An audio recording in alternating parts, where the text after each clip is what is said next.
said, you sure about that? I said, yep, because I don't want to show weakness. I don't want to show that. He said, really? He said, well, the funny thing is, he said, on the telemetry trace, we've got you on full opposite lock at 180 miles an hour, right?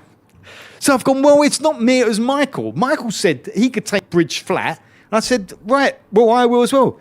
He said, Michael does take it flat when he's got no fuel in the car and he's on qualifying tyres. You were on used race rubber with half a tank of fuel. So, yeah, obviously Michael totally wound me up to do that.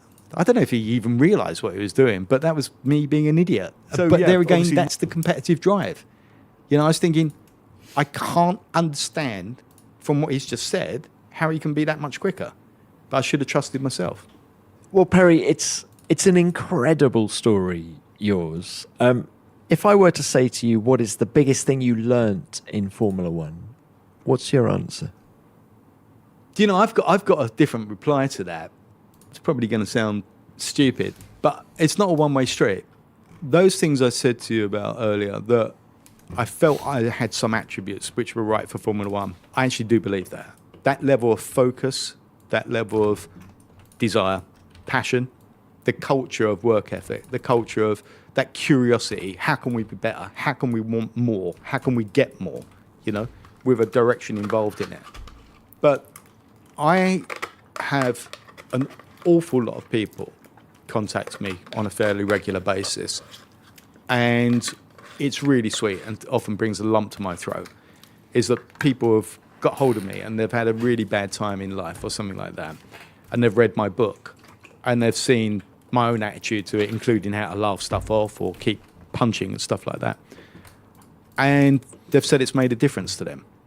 And that really affects me greatly, because if you feel that you've given anything to people, not just from an entertainment position, from them wanting to see a racing driver and go out and race cars, but maybe if some people have taken, your own attitude and it's maybe helped them, I think that's the biggest thing that I could ever ask for. That means probably more to me than getting a few podiums or something like that. That ongoing thing where you just keep getting that feedback from people.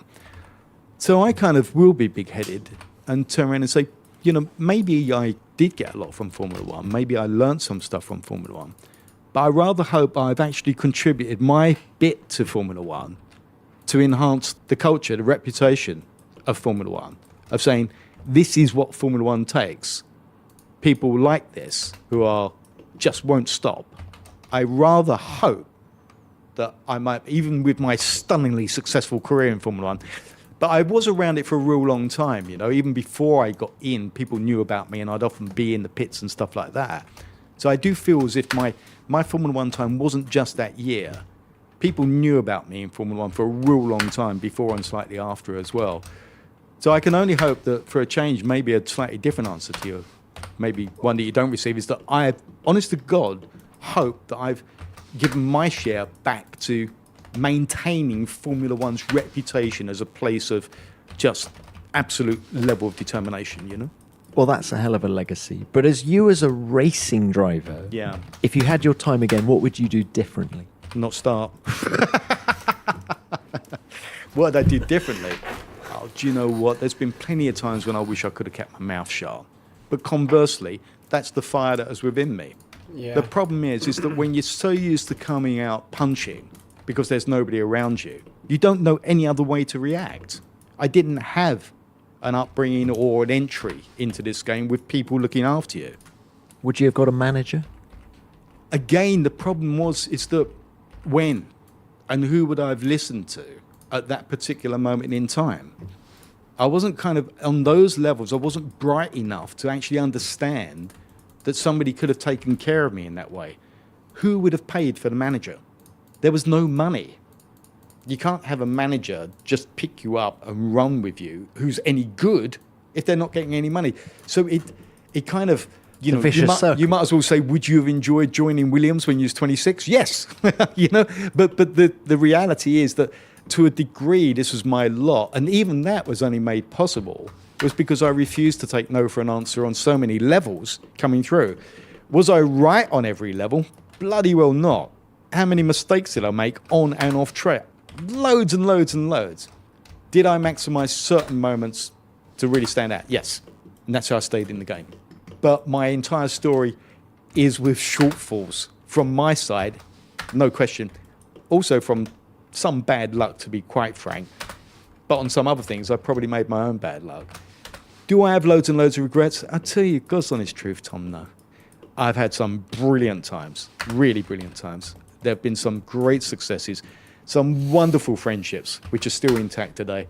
And unlike what could have happened at Eau Rouge, I'm still alive and kicking, enjoying a bottle of wine every now and again and watching my kids fulfill their aspirations and dreams as well. So all in all, it's been a ride.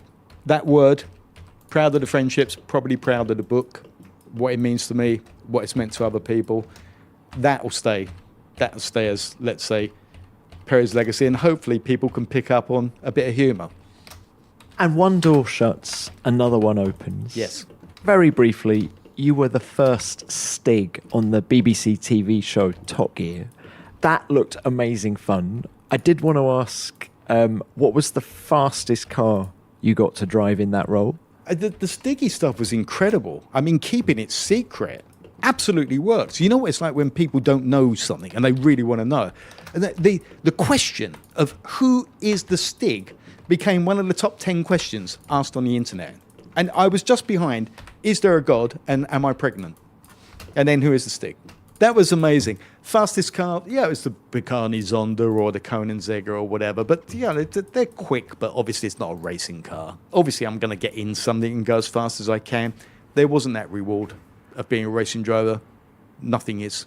And who was the best celebrity you coached in, what was it, the reasonably priced car? Go back to that conversation we had about the Rat Pack, about different attributes. On sheer, absolute speed, but raw kind of pace, was JK from Jamiroquai. However, probably better than him as an overall thing was actually Jodie Kidd, the supermodel.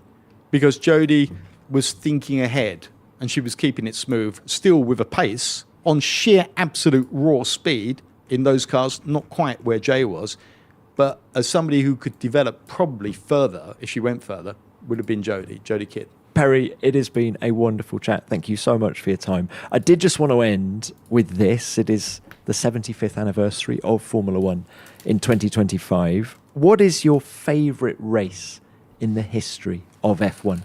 75 years is incredible for this kind of sport, isn't it? Because it's been so full of drama, so full of stories, so full of characters, so full of talent. I guess for me, those closing laps in the 1979 Dijon Grand Prix between Gilles Villeneuve and Rene Arnoux, Jabouille in the lead Renault was off on his own, winning a race. But my goodness, the battle royale between those two. And that showed the talent, the commitment, the passion, and breathtaking excitement for the crowd and for the viewers. It was just unbelievable. It was an awesome battle. And it was for P2, not even for the win. It does beg the question, actually. Gilles Villeneuve, your helmet colours look very like his. Was he a hero of yours? Yeah, I had it done in Gilles' colours. It celebrated kind of my entry into Formula One. You take specific moments about those driving moments, about saying, why did you become a Grand Prix driver? And one of those things was looking at Gilles Villeneuve on the track, and people like Alan Jones and Jody Scheckter and things like that. But Gilles, of course, was that kind of gifted, exciting thing. And you just thought, wow, I wonder if I could be like him. So it'd been almost exactly 10 years since Gilles was killed in qualifying at Zolder, Belgium, in 1982. And all those things just fit to just turn around and say, I'm going to have my crash helmet in Gilles' colours. There is that romance inside me. For years and years and years, I would meet another racing driver who was very famous and well known, and I'd be standing there, and I'd have to remind myself I'm a racing driver too. But inside, I'm thinking, wow, I'm standing with Alan Jones. Wow, Keke Rosberg's talking to me. And I never lost that sense of awe. And still, some of the people I still see in Formula One and stuff, I meet them, and inside, I'm thinking, wow, I'm speaking to him or the him little or boy him. in you coming out. Honest to God, it's still there. Yeah. It's very much still there. And I get some of that kick from watching, Formula One still, just going, wow, what a move, great one, go, go, go, Perry, Thank you so much. Thanks, Tom. Thank you.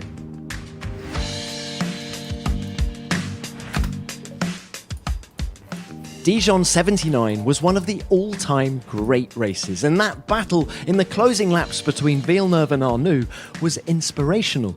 It stirred something in Perry and in millions of others around the world. And as for Perry, his story is one of guts and determination. Against all odds, he made it as a racing driver, and he made it to Formula One. A career trajectory like his simply couldn't happen today, which makes it all the more remarkable. Thanks for sharing it, Perry, and thank you for your... I'm laughing. I couldn't give a monkeys. So I put my head down, and of course the team are coming back, so I'm going to go in with the team, you know. Woke up in the morning, and I can see daylight piercing through these kind of paper-thin curtains and stuff like that. I've looked around the room, I've gone, oh my God, there's nobody in the room. Nobody in the room. I've called down to reception. I said, what's the time? They said, 7:30. And you're meant to be on the track On at track 8 a.m. at 8. And I don't know where I am. And I've got washed and dressed faster than Superman, believe me. I've run down the stairs. I'm in a complete panic. How professional am I? You know? My first Grand Prix, I'm not even going to turn up. You know? It's all gone wrong. I'm standing there going, oh my God, how can I get a car? How can I get a car? Nobody was helping. I swear to you, in walked Andrea's brother. And believe me, he'd just got back from a nightclub. And I said, I've got to get to the track. He said, come with me, in Italian. So I've shot out. They chose the wrong driver. They should have signed him. This guy was mental. We were flat out across Barcelona. Through lights, everything else. Bang, bang, bang. We've pulled up outside the paddock. He's absolutely killed this car to get me there. I've just looked at him. It's like the devil incarnate. I've just run through the paddock, straight to the back of the truck, got changed, run down. The press is standing there thinking, what's going on? Because it's bang on 8 o'clock. My heart isn't 200 beats a minute. I've jumped in the car, strapped down and everything else. They can't get the car started. So they've sprayed loads of quick start into the air in it. Loads and loads and loads and loads and loads. And I'm exaggerating this. Actually, I'm pushing the point here because of the next thing that happened. So much so that when they've started the engine, the whole thing is ignited inside the airbox. And a tunnel of flame has come out around my head and around the cockpit, right? Which they've then thrown blankets over me to try and put it out. They've lifted the blankets off, got the engine going, and they've gone, okay, go. Now, when we talk about today's modern Grand Prix drivers and how professional they are and with the levels of backup and comfort that they've got, basically, I've had my own version of Home Alone. I've nearly been killed in multiple crashes across Barcelona to get there. I've sat in the car, they've very nearly incinerated me, and it's now time to go out and try and qualify for my first ever Grand Prix. Perfect prep. Perfect prep. Not. I've pulled out the garage, I've got to the line, I'm trying to calm down, my heart's on valve bounce, you know, like that, and they've gone, go, and I've gone across the line, and the engine's cut out, and the car's rolled to a halt. And that was it. And I told you, Tom, as soon as I came into Formula One, I would set records. I told everybody that, and I did. The shortest ever attempt at qualifying for a Grand Prix, I think it was 30 metres. And I got out the car, and you just look in, and I remember looking up, and there was part of me that was laughing, just going, I just can't believe this. Before we began the interview, you reminded me of something that I've always said, which is very nice of you, is that I actually understand success, which is great. I actually completely understand failure, unfortunately. But what I don't understand is mediocrity. Even looking back at this level of failure, it wasn't about being mediocre. It was about trying in stupid circumstances, ridiculous circumstances. So it's probably helped that I'm actually not a bitter person. I swear to you, when asked about this, if there was a key attribute, I'm going to be big-headed and say it and offer it up. I have never been jealous of anybody in my entire life about anything. Nothing. Zero. I always believe it's out there for you to get or not get. That's all there is to it. I'm kind of the same about my own career. That's what I was saying earlier about that kind of hard dumb boy thing. I don't look at it like that. It went wrong. Tough. Brush yourself down, pick yourself up, get going again. And I look back at even these mental things that happen and start laughing and just go, oh my God. And I think that what happened with all this nonsense is that incredibly, we became so remembered for how bad it was. We weren't just, I was out there 15th, 16th on the grid as a fairly solid midfielder and finished my career like that. I was probably more all or nothing, you know? I kind of think I was destined to either maybe do terribly well or the career I had. But did you believe at this stage that it was going to get better? Well, to be quite honest, you can't help but think it's going to get a bit better from that. You know, yeah. I mean, we are talking fairly low levels there, you know. So if you couldn't imagine it getting better from that, I think that you'd probably be a fairly sad individual. Funny thing is, it didn't get an awful lot better from that. But at that point, you're thinking, okay, well, we're getting some of the teething trouble out the way. You know, there's got to be an opportunity here somewhere. Well, you go to Imola next, and actually you complete 7 laps. Okay, you don't qualify, but did you start to get a feel for the car's potential? No, not really. I mean, the first couple of laps were even learning which way the corners went, and then I started getting an awful lot faster. But immediately I picked up that we had so much understeer because the diff was binding. I kind of could feel that immediately, and I came in to tell them, and that was it. They said they couldn't do anything about it, and that was it. That was my sum total of trying to qualify at Imola, those 7 laps. It was really lucky I'd maintained my fitness for that, because that was, by my Andrea Moda standards, that was an endurance event. Can we talk about Monaco? And actually... I was frightened. Okay. Yeah. Why? I often get asked about fear in motor racing, and Ayrton said something which is really cool. It encapsulates it. You know, he said, "Yeah, of course he has fear. Yeah, you know, in my opinion, everybody has fear. They're either lying or they're not going fast enough. If they've said they've never been frightened, as Ayrton used to put it, you have to squeeze that fear down, and you've got to try and somehow be in control of it. And I totally subscribe to that, because I've had all those moments where it's pouring rain, you can't see anything, and clearly, of course, your heart beats at 700 beats a minute. You know, it's like you're tingling about what can go wrong, but you're pushed to do it. But normally, that fear lasts for a very small moment in time. They put me out of Monaco, and I'd never been around Monaco before. And I know the bloody thing isn't going to last that long. And they put me out late in the session. The seat wasn't fitting. There was no windshield. The steering column was moving.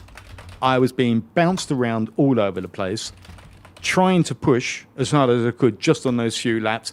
My head was getting smacked around everywhere because there was no shield. I was straight in full-on air to do it.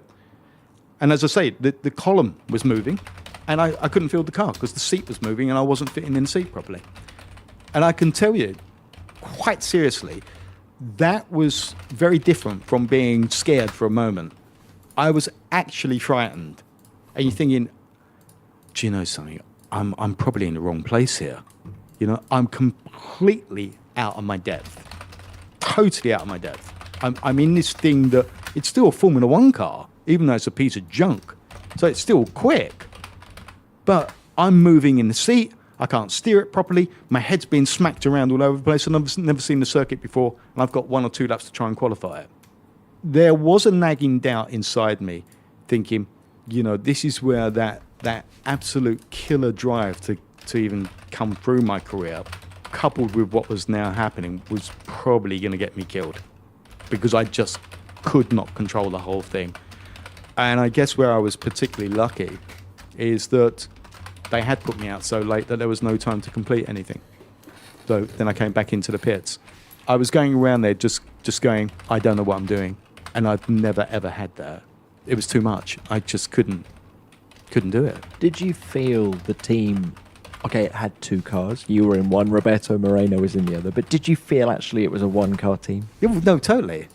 Yeah, I mean, Roberto makes no bones about it. Looking from Roberto's side of things, Roberto was absolutely right for him, and maybe for the team, to direct them as he did, which is to say, don't bother about the second car. You're incapable of running a second car. Put all the resources into my first car. So from Roberto's position, he was totally right to do that. Even from the team's position, he was right to do that.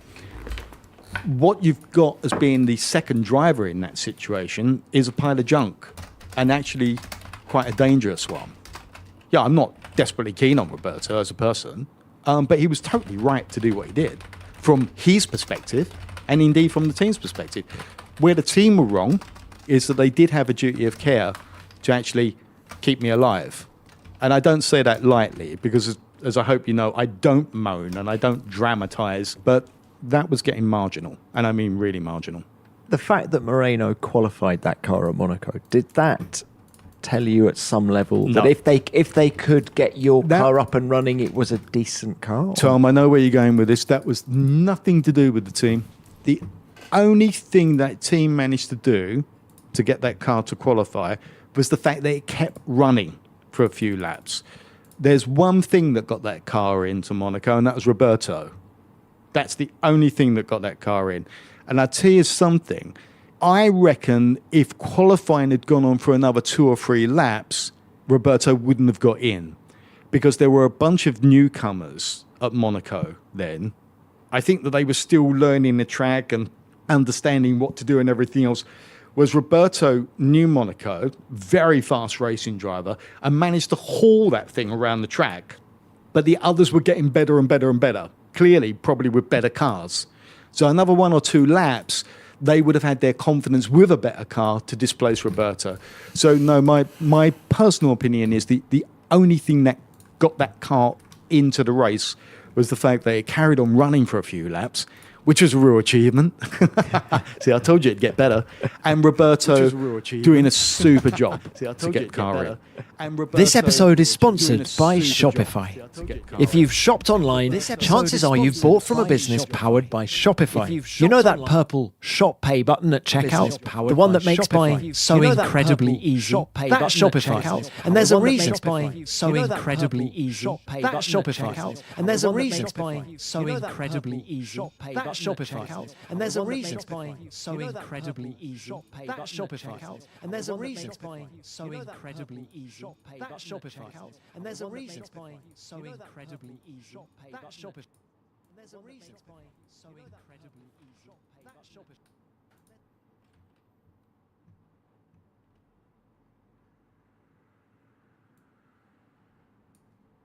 From major names like Mattel and Gymshark to small brands just getting started. Major names it's the go-to platform for millions of businesses worldwide. And what's great about Hello. Shopify is that it gives Can I you be a heard? leg up from day Can I one. be heard?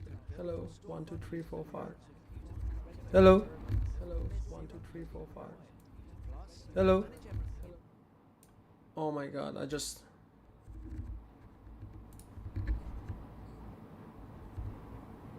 realized that whatever I've been listening to has been streaming to. Oh my god. I might get copyrights about it.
I'm fed up with this.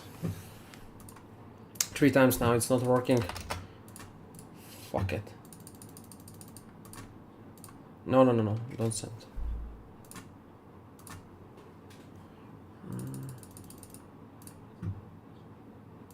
New.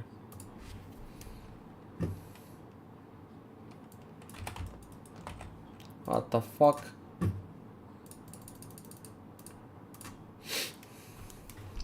Ah, fuck.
I knew it. So the model is broken. Has to be fixed.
What the fuck?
Hi, Viva man.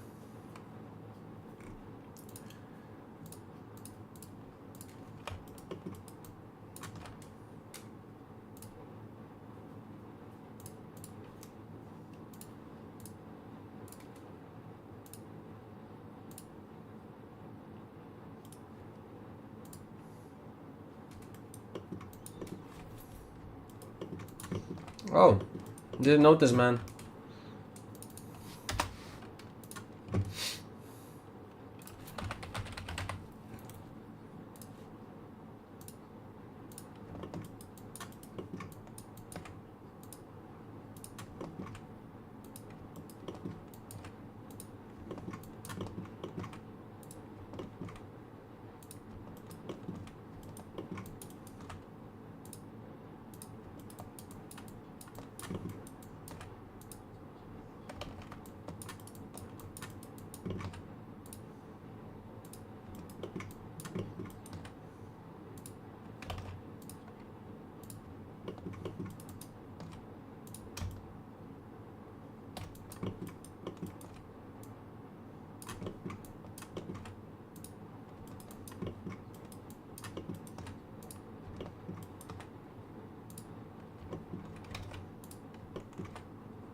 What are you doing? You at work?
Almost finished. Yeah, 3 o'clock here. I guess the hour there is 1 o'clock ahead, or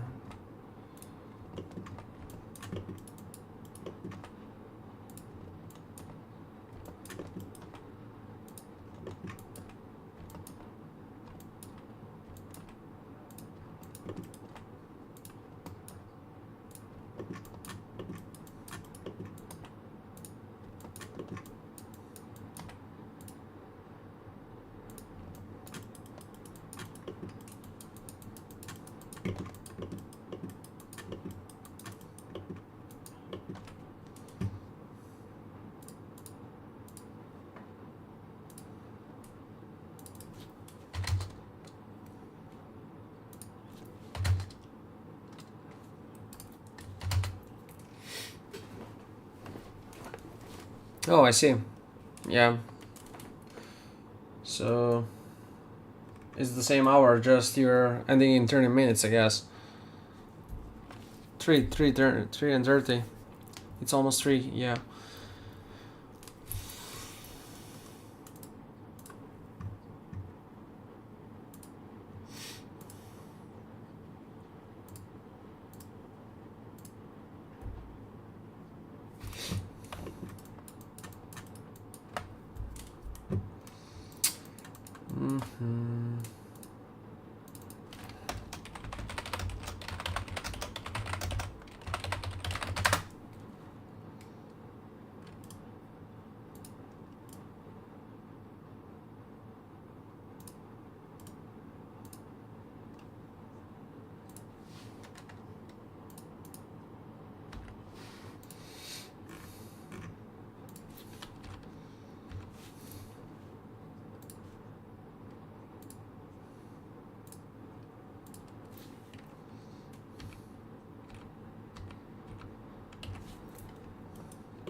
You should, man. You should.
I would put it on the side.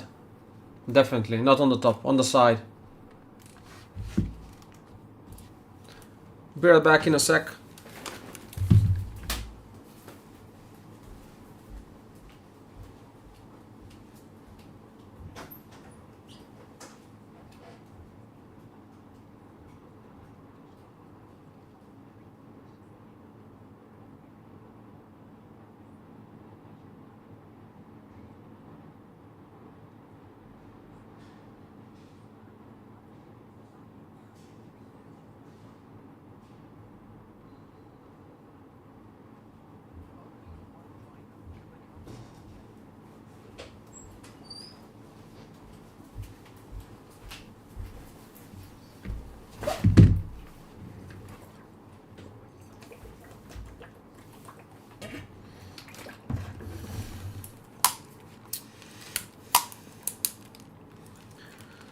Yeah, you can do that as well. Why not?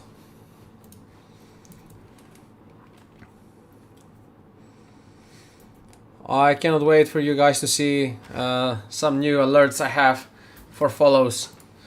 And maybe I should switch my Twitch settings to be able, for anyone who wants to chat, that has to be followed first, because yeah, it's better like that, I guess. Let me see how to do that. Twitch follow only chat. So restrict chat to only users who follow Twitch. Yeah. Okay, you cheated. You have been already subscribed. I was waiting for someone else.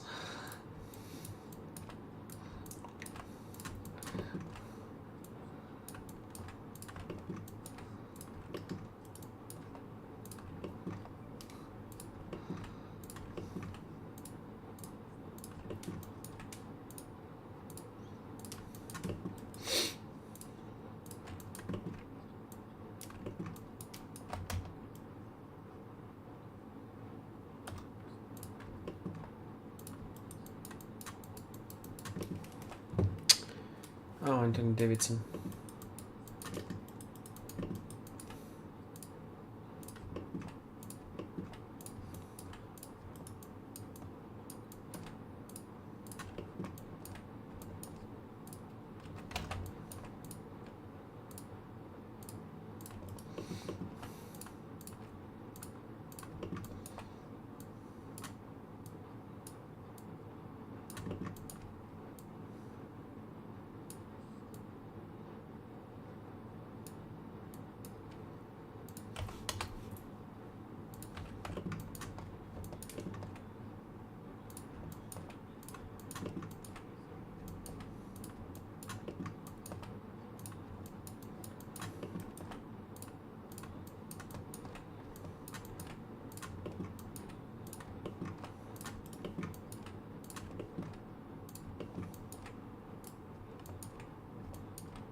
DG has just began streaming, and he has labeled his stream "Best of luck in your new search for job,"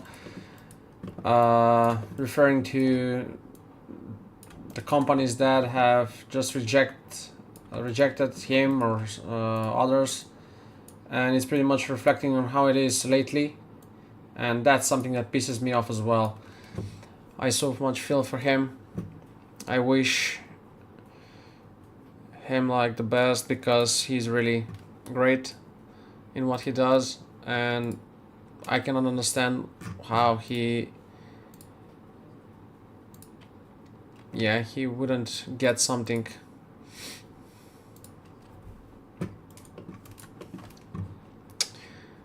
Yeah, man. And just this morning I was talking to a fellow countryman who's living in London. He's apparently working in F1, but not directly with F1, but he has some company about agency for marketing stuff. And I asked him, like, how would you, what would be your advice, in trying to get into F1? Or in what capacity do you work F1 related? And he tells me, well, in 2 years I need to make my biography, so like apparently you'll be reading in the biography what I'm doing. And this is a kid in his 20s, so what are you thinking, dude? And he goes on to speak to tell me the stuff about F1. I mean, I can sell him lessons when it comes to F1. But yeah, that's the world we live in. Nothing to talk down on him, but I didn't ask for really something that's, that you would need to kill a person for. That, how the joke is, if I tell you this, I'll have to kill you. The phrase. Yeah, I didn't ask something like that. people feeling this magnanimous status they might have. I mean, it's just hilarious. And I'm saying this pretty much because that's how as well companies are treating artists, and I hate that. Why don't can you be a human being and just yeah, I mean, at least, you know, reject it, say that it has been reviewed and all that, or what's wrong and things like that. But no, I believe there are algorithms now that automatically reject your proposals. So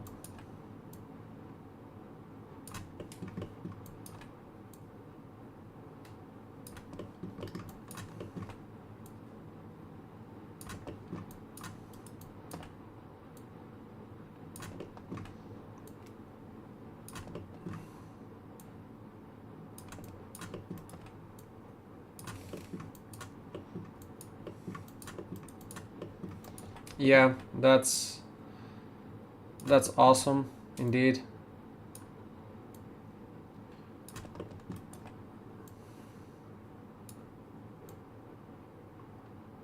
You know what pains me a lot is the fact that there are companies in our country that can give you a meaningful job, not only to pay you good money, but to give you meaningful job that you would be happy to do it. For example, I know I would be so happy to be able still to work for this studio developing race cars, you know, for the simulation race room, where I worked for 3 years. But the people that run that company, yeah, not okay in the slightest.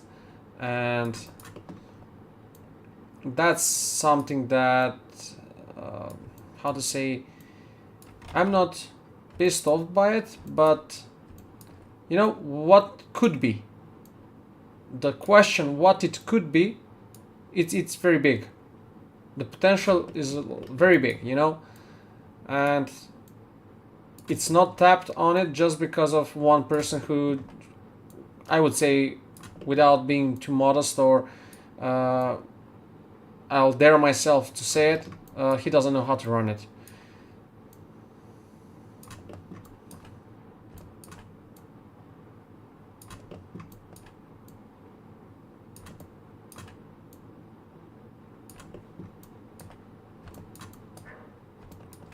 And lately, I mean, I've been working on one project, and after a while they want to get it cheaper, and they want to get it cheaper and cheaper. Till when? Like, you cannot get it more than this. There is a limit, you know. Stop it. So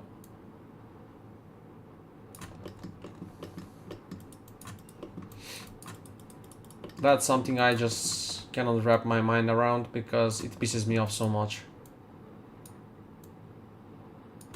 I want so badly to have a company where I would have this immense quantity of works that I'll have to do, that I will hire people and pay them how they need to be paid, treated how they need to be treated, and be sure they are happy, not just paid, you know. And people don't understand that such company, when you do that, it's that environment of a company that's going to, it's going to be a company that's going to thrive, and it's going to bring profit and all that. I cannot understand how they don't understand that. I guess they're blinded by the fact of money. When they get something like that, they would all think, oh, I can get more money if I do this, oh, I can get more money if I cut this or that, you know. And yeah, that's,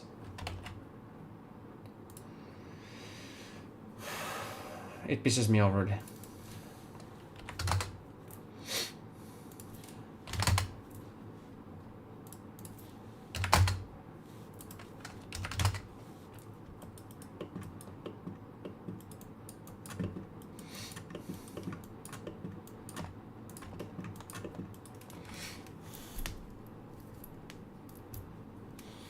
I was working, I'm still working, but not effectively, as you can see. I'm doing, how to say, like sales agent for them. I am since 2019. It's 6 years now, but I got them few projects, not more, and you know, I don't know. I mean, what I'm trying to say probably is, their expectations are that you would work solely on that and not be paid only by a percent. And they were wondering why I would not abandon everything else and work only with them. I was like, are you nuts? Yeah, pay me, I don't know, 3,000 euros a month. I'll do it.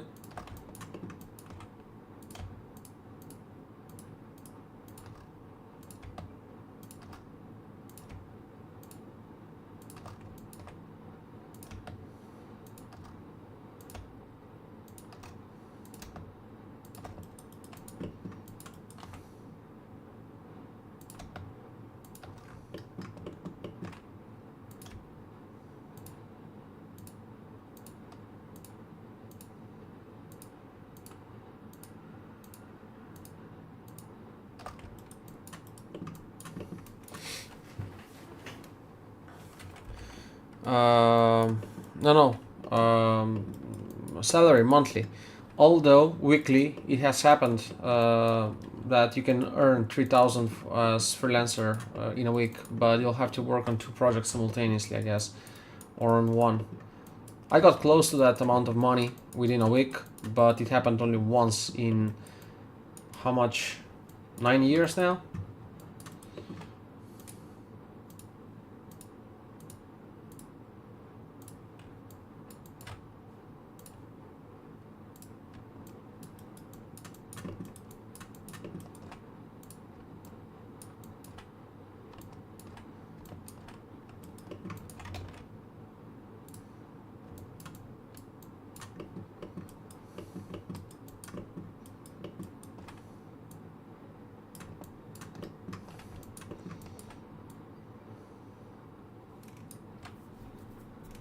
Yeah, once I did that in like 10 minutes.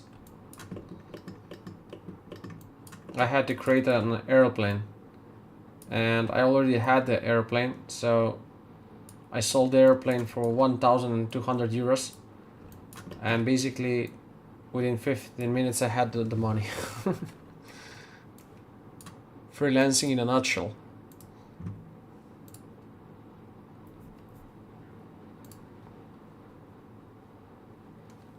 That's, I guess, you know, when you're at the right time, at the right place.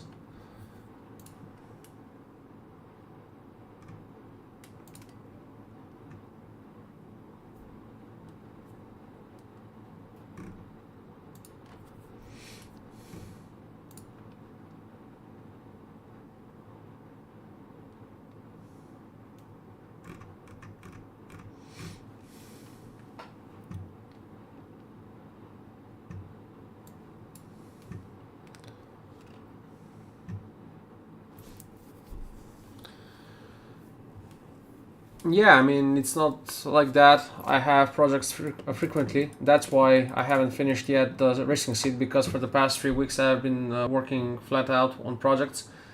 The thing is, they aren't right now as frequent as they used to be. Other than that, yeah.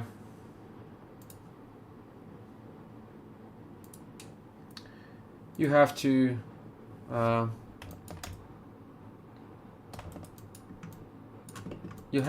plan that up ahead. Yeah, so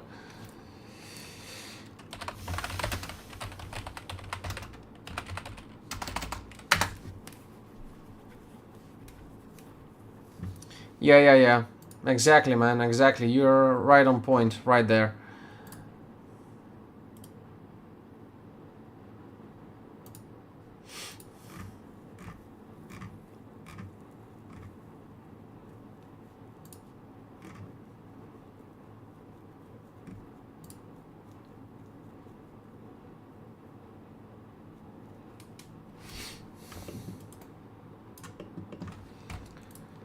trying to make something here, but I guess I'll have to make it manually. Actually, why manually? I do have shapes in here, right? So maybe if I type in square, yep, there it is. So why would I take something else? Yeah, this is something I can use. Mask, like that.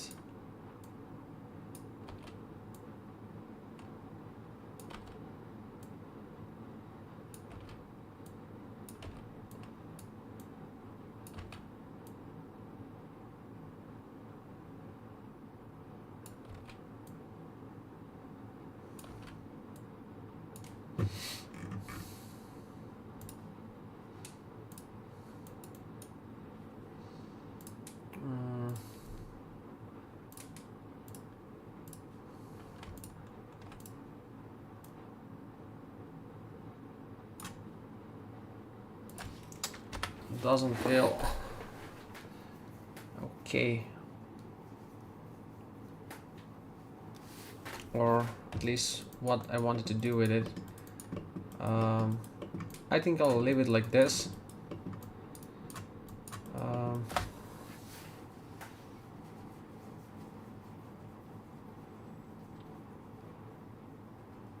Maybe do something else though. Is leather.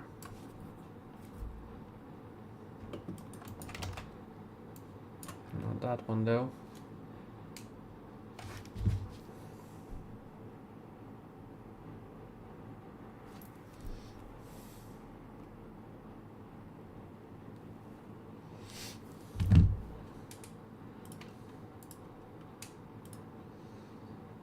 Yeah, so I'll try to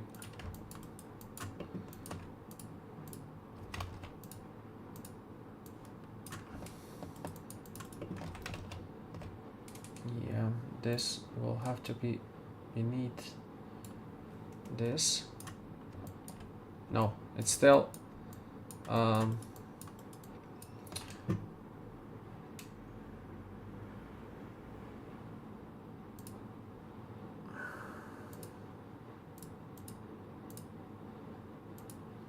leather damaged.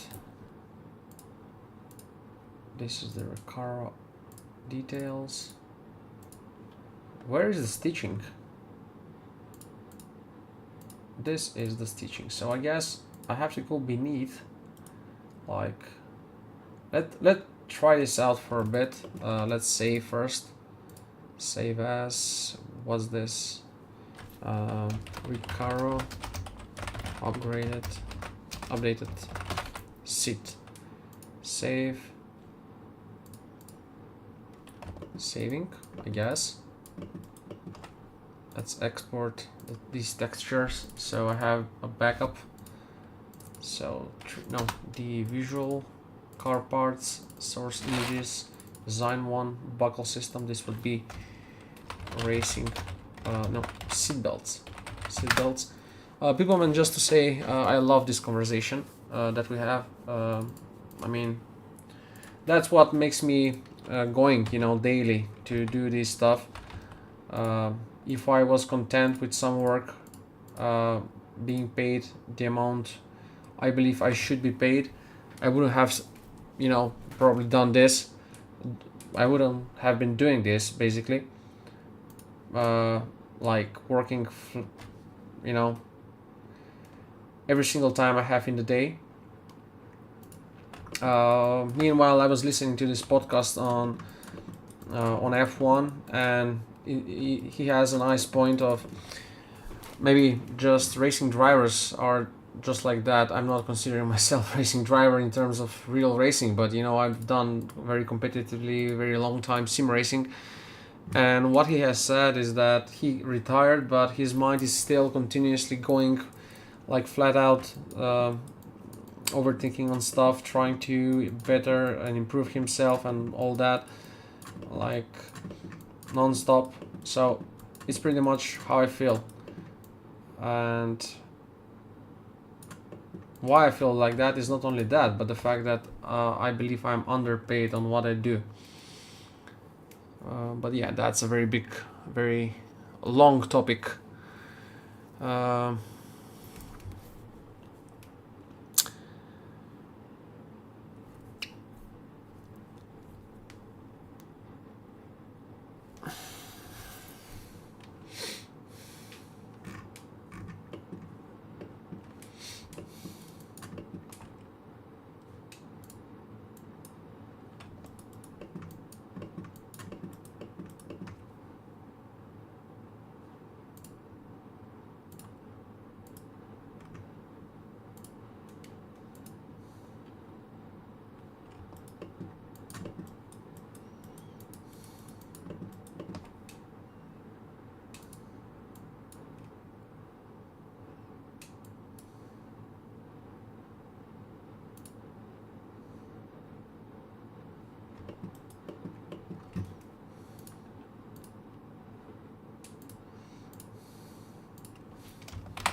I offered a 3D contract where he had to animate a truck, car, stuff, product for an agency customer, and they still call him for a job every year. Not big jobs, but like 4 or 5 of these agencies. I think you're fine. Yeah, but you cannot really find that many agencies where I'm looking at. I guess, I don't know. I mean, I'm trying, and still, yeah, there's just none. Maybe I'm asking too much, I don't know. Anyway,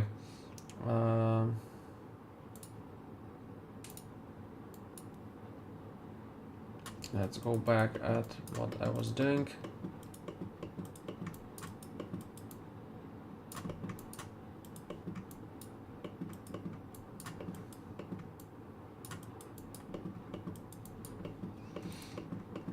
So this bottom should be important because it will be visible from below.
just normals.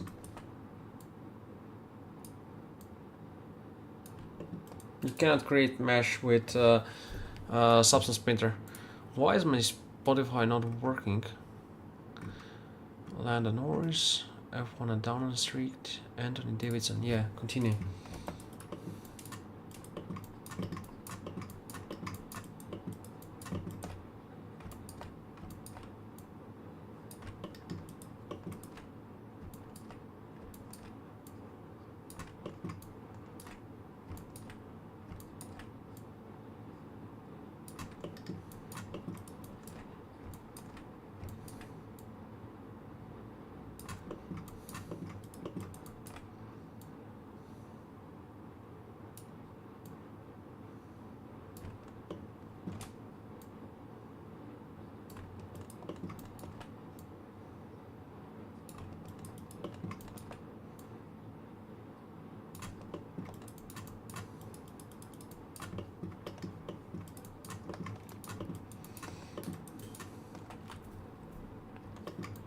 Nope, they are not.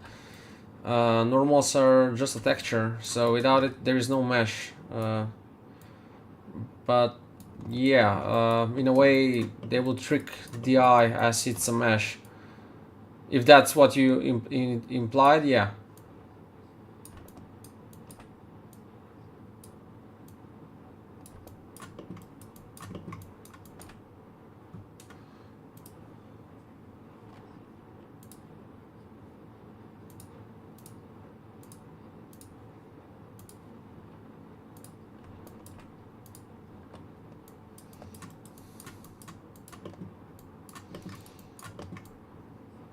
Thank you, Anthony Davidson.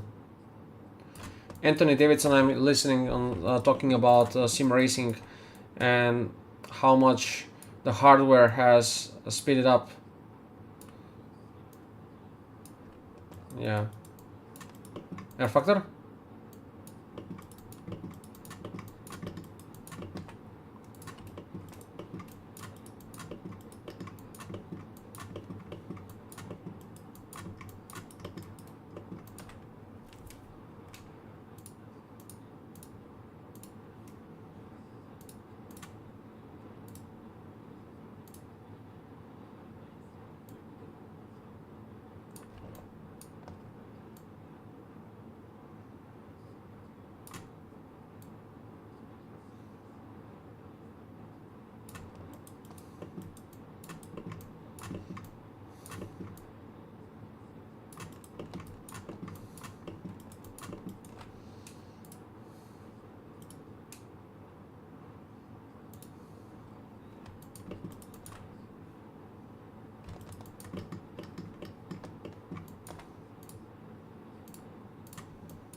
I'm leading a page on Facebook, and one guy has wrote a comment on my video that I have posted, and actually hit 500,000 views now on Facebook, so it's quite popular. One guy is arguing how he has simulator at home and it's pretty much the same, and that he can drive an F1 car, this and that. People don't realize that in simulator you can have a simulation of G-forces, but that's just static, like instant, one hit of G-force and that's it. In real time, in real world, when you drive and you have G-forces of the magnitude that you have in F1, they're constant, like they don't stop. You go in a corner and the corner is lasting like 1-2 seconds, 3, you're experiencing that G-force. In sim racing you cannot do that, you cannot have that.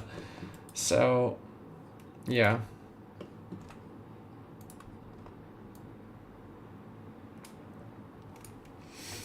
I use Gran Turismo for testing my Hyundai Ioniq 5, but I don't buy the N1 they used in the game.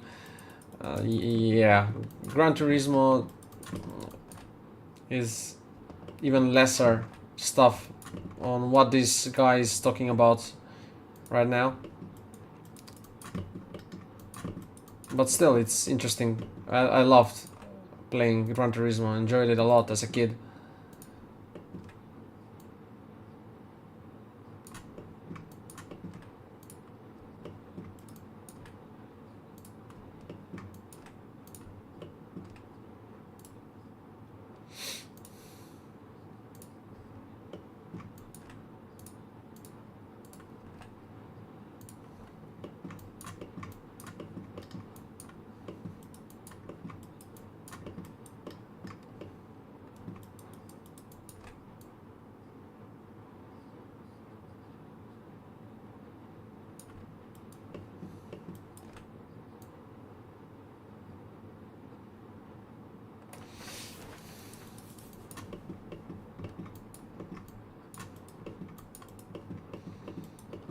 Okay, this is, I believe, fairly done. Now the bottom here will be, there will be one other element, this one at the back, you see. So I'll want to have this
I had 1,000 kilometer test drive on a...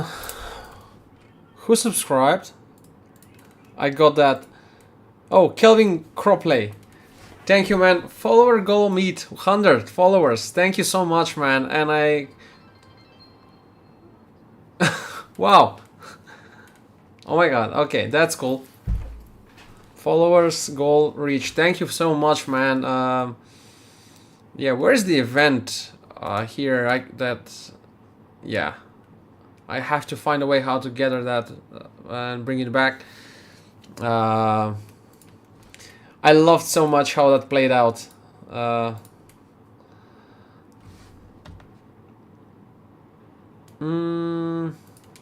Someone wrote me a message. It's personal on Instagram.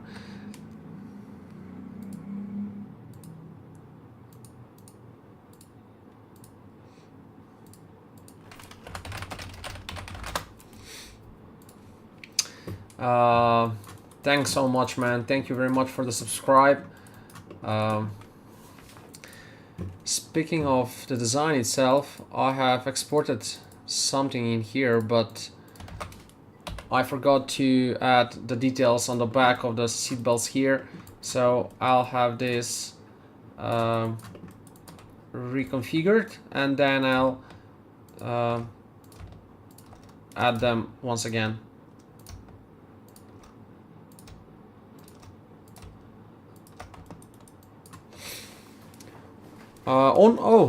Hi Calvin, on working on stuff too, man, and streaming. So glad to find more 3D artists on here. Still, welcome to the club. Glad to have you here, apparently for the first time.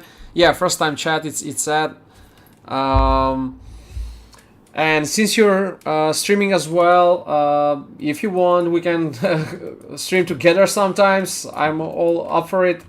I'm working on, just let me pause the podcast. I'm listening. Well, I'm doing some works for clients that I happen to do these seats that's going to be printable, but in my spare time, like offline, I'm working for my own portfolio. So I'm gathering those designs and I'm trying to reinvent them into how I see them fit. So I made the base of it, began doing these visualizations, as you can see, trying and learning more about the cloth, how it works, and texturing all that in Substance Painter, of course. So yeah, now right now I'm trying to, I mean, this is the last one that you're seeing here, this one. This is the last reiteration I had of these racing seats. But now I want to add on the cushions below because I realized they're missing. And also I want to, you see here, they're missing details. There is here missing details. And I want to upgrade on all of that. So I made these, connected them here for all to make sense. This is brought up from 3D scan that I figured out and cleaned it up. I made the pads, add the cushions and all that, added design on top, bolts and all that. So I'm trying now to visualize one proper racing seat. And I mean, let me show you this. This is something I've done yesterday. So made on all these details. I mean, this is going to be on the bottom of the seat, so it's not going to be even visible. But I will try to showcase this separately. There is inscription on these. And yeah, so I'll try to finish this properly, how it needs to be for my ArtStation portfolio. And yeah, hopefully, you know, to be more competitive when sending proposals for work. Yeah, again, thank you very much for stopping by and for the follow. In regards to collaboration and streaming, as if you wish, we can hit it out right away. I'm bored, you know, doing this. I have Bibaman here almost always, who is doing programming, doing 3D modeling in fun time. We're just a bunch of people on this channel that I can say more frequently hanging out, being my point. Yeah, thank you a lot. What are you working on, by the way? Considering you are 3D artist yourself, feel free to share anything. I mean, whatever you would like to share, if you're okay with that, of course. Meanwhile, I'll try to do something here.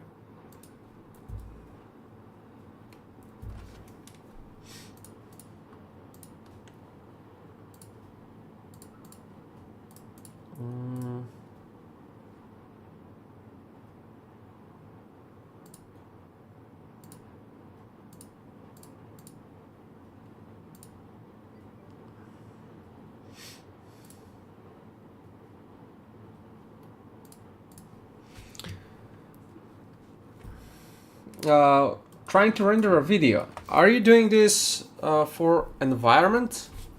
I suppose you're working in Unreal Engine.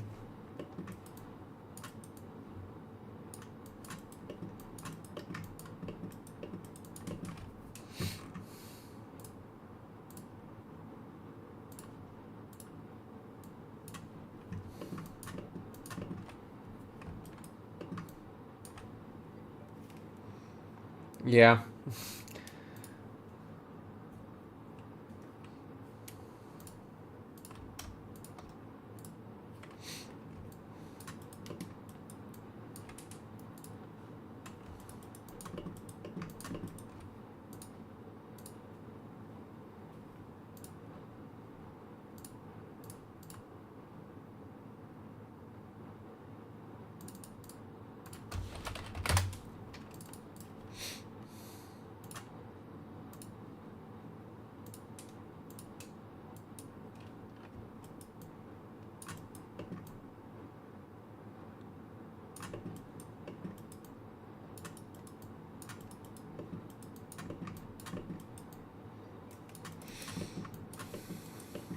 Oh my.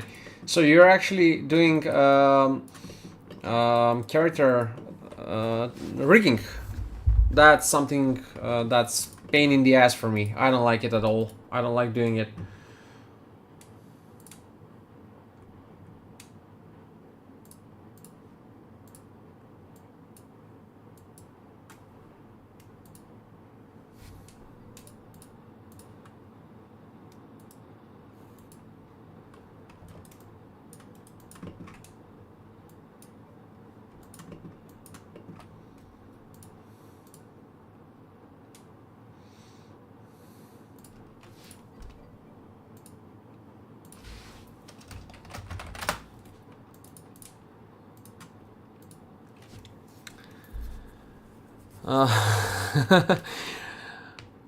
Yeah, I guess who likes rigging and animating characters and stuff like that? Yeah. I don't enjoy that one bit. To be straight honest, you know, I don't like it. Anyway, I'll move on a bit here. Feel free, yeah, to write. I'll read it. Burn it in the ground. Yeah, absolutely. Control H, Control Shift H. Just a sec, guys. I have to check a video that. Oh, okay. So, early days with your love. What? There's apparently some trend on Instagram, and my wife is sending me stuff that she's laughing at. Okay, let's not go into details. So.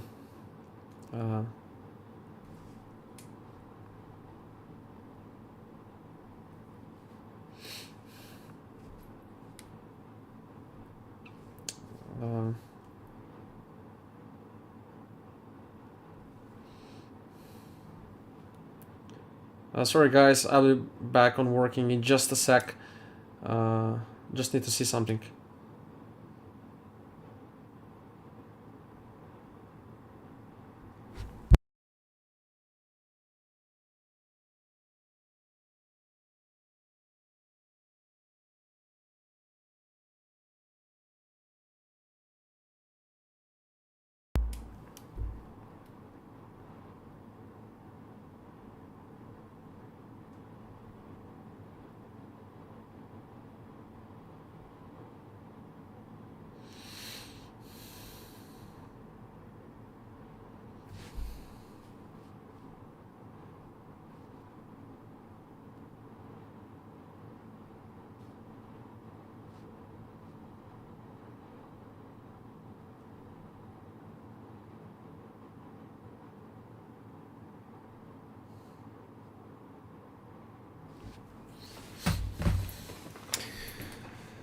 Okay, back to work now. Sorry guys. Yeah, burn it to the ground. I mean, I don't know how to do animation into Unreal Engine. Speaking of characters, I'm trying to get something. I'll show you right now. Just a sec. From where to start now? I guess from here. Yeah, so for this model, I had a character, and as you can see, there is a helmet and all that, and I wanted to make a visualization of it, where I would have the character inside and then standing or leaning next to the car and all that, but didn't have the nerves on how to do that. I rigged the character, but yeah, I guess the model wasn't okay, so yeah, I left it. But I want to make a full scenery of a car and a character next to it, and hopefully to animate it into Unreal Engine, but yeah, I just couldn't. They say it's easy, but for me it's not. So yeah.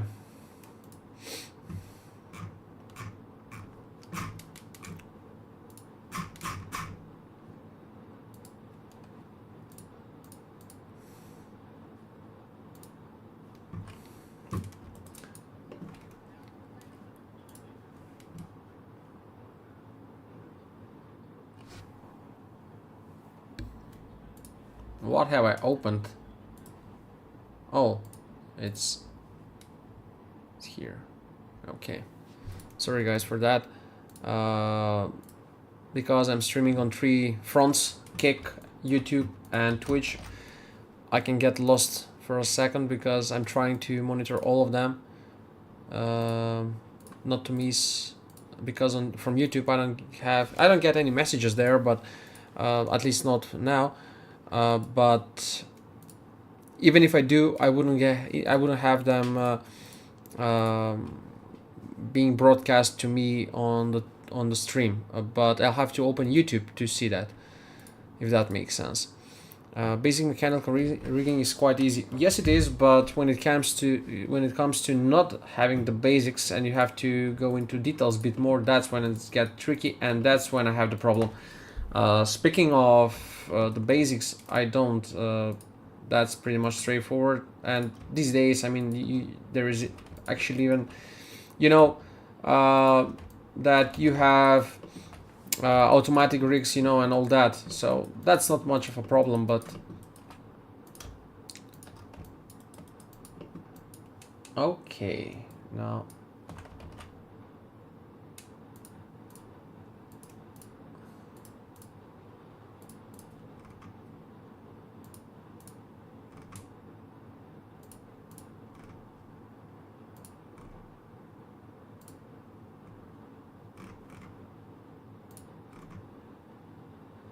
yeah, so this is the one.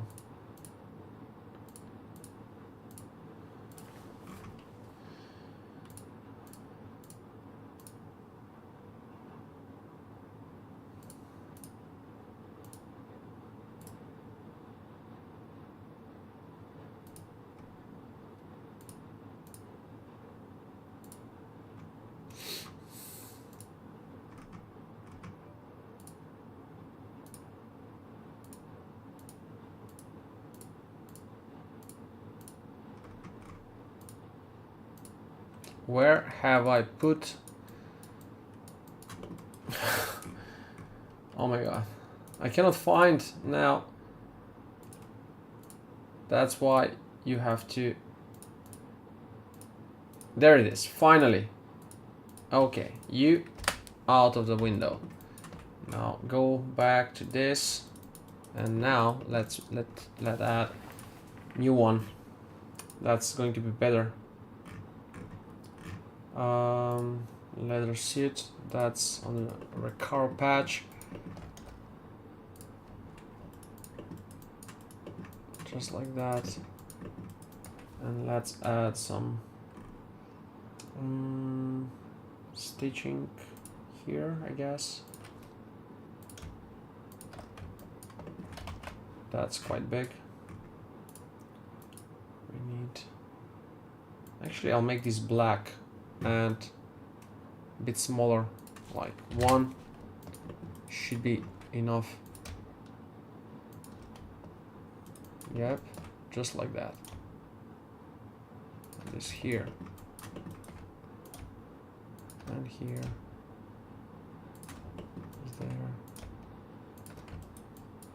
like that.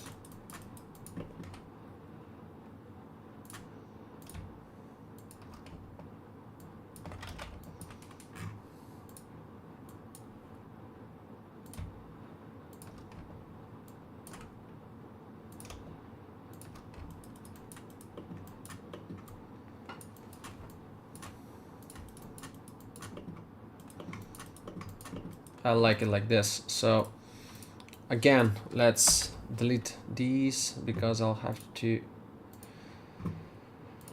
re-export them. Seatbelts black,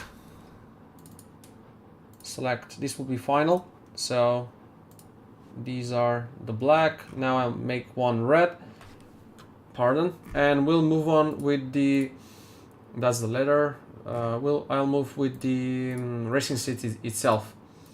So now that's for the detail here.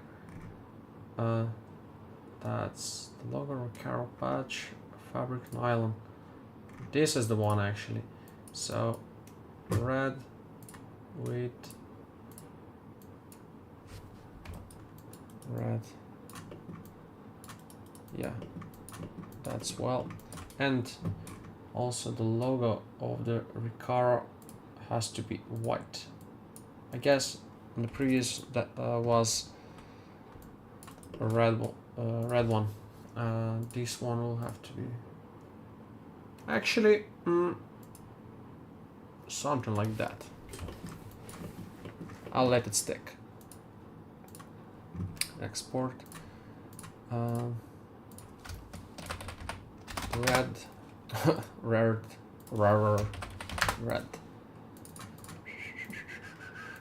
Export. Cancel. Let's save this for the sake of having it for the next time. Recaro seat updated. So this is racing seats. Okay. Okay. Now let's move on with the racing seat itself. for the sake of just to check it out whether it works or not. So this is material, seatbelt, there it is. Let's attach the textures now. So I'll go with the red. Color, color, and color. Normal map. Come on, just like that. Normal map has to be raw, and this has to be with normal map in tangent space. Stretch them out so there is space for the others. Metallic, nope. This is going to be looking nice. I can see from the quality of the maps. Height.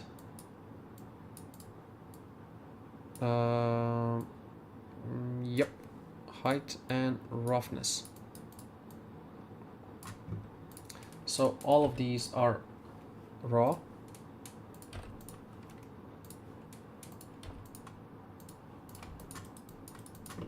Now this one, yeah, can be deleted. These will have to be just flipped. That's not the center. That's the center. Flipped, and they won't be perfectly mirrored because I made the buckles to be slightly off to add some play, like, you know, creative freedom. Nothing spectacular though, just like that. Now separate so I can adjust only this.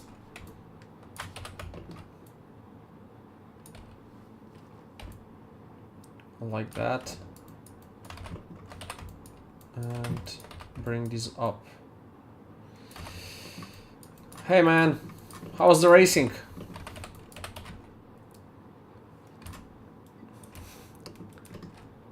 Mate, is your name Dushko or Dushko? It's the same. How would you? I cannot hear you now, but you wrote S with the dash on top. So in our language, that's sh. It's not s. So I'll say it. It's Dushko, not Dusko. It's going good, surprisingly. Why surprisingly? I mean, you're good. I raced against you, I know. Yeah, so... man, the moment I find free time, I'll join in on some races with you. Definitely.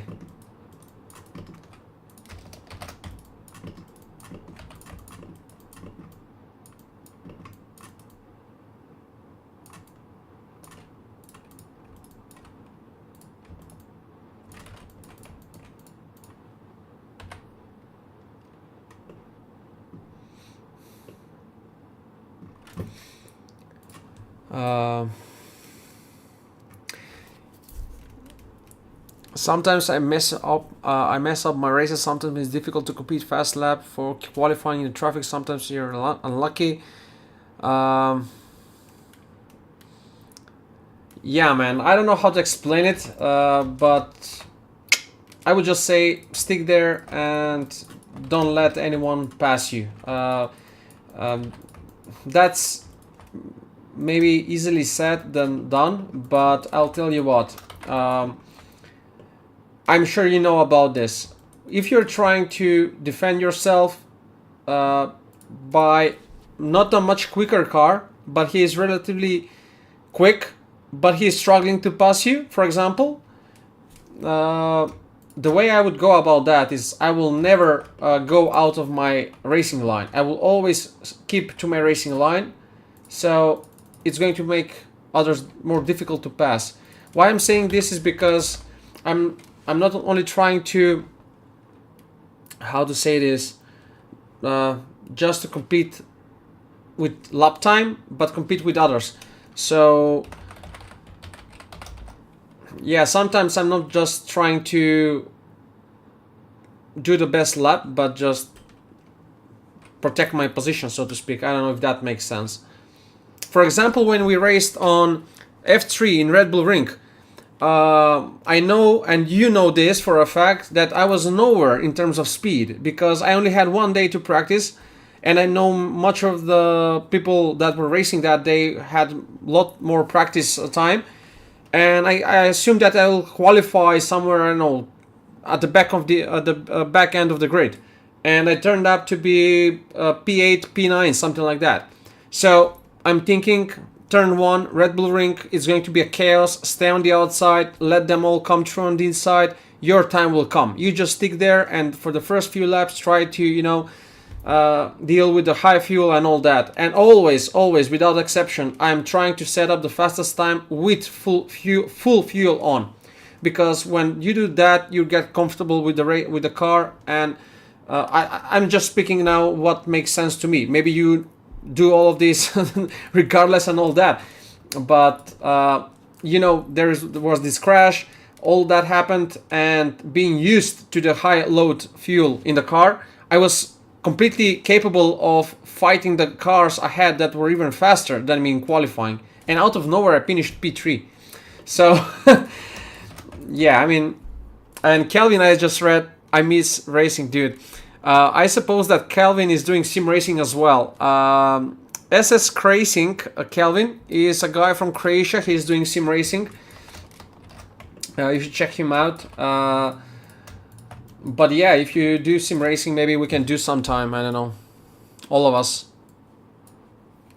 I would love that. Okay, so these are the belts. I'll just combine them. Let the name stay. Design 1, that's the racing sit. So these parts are finished, and I'll just try to isolate them. So to the roll cage, it's not necessary right now. These will be textured later on. So group them, ground, grip, so to speak. Design 1, so to be there. That's the racing seat. Oh, I missed on these. And I guess I'll make them with this one. We'll see. I'll come back to that. So there are some groups in here. Are there 3? No.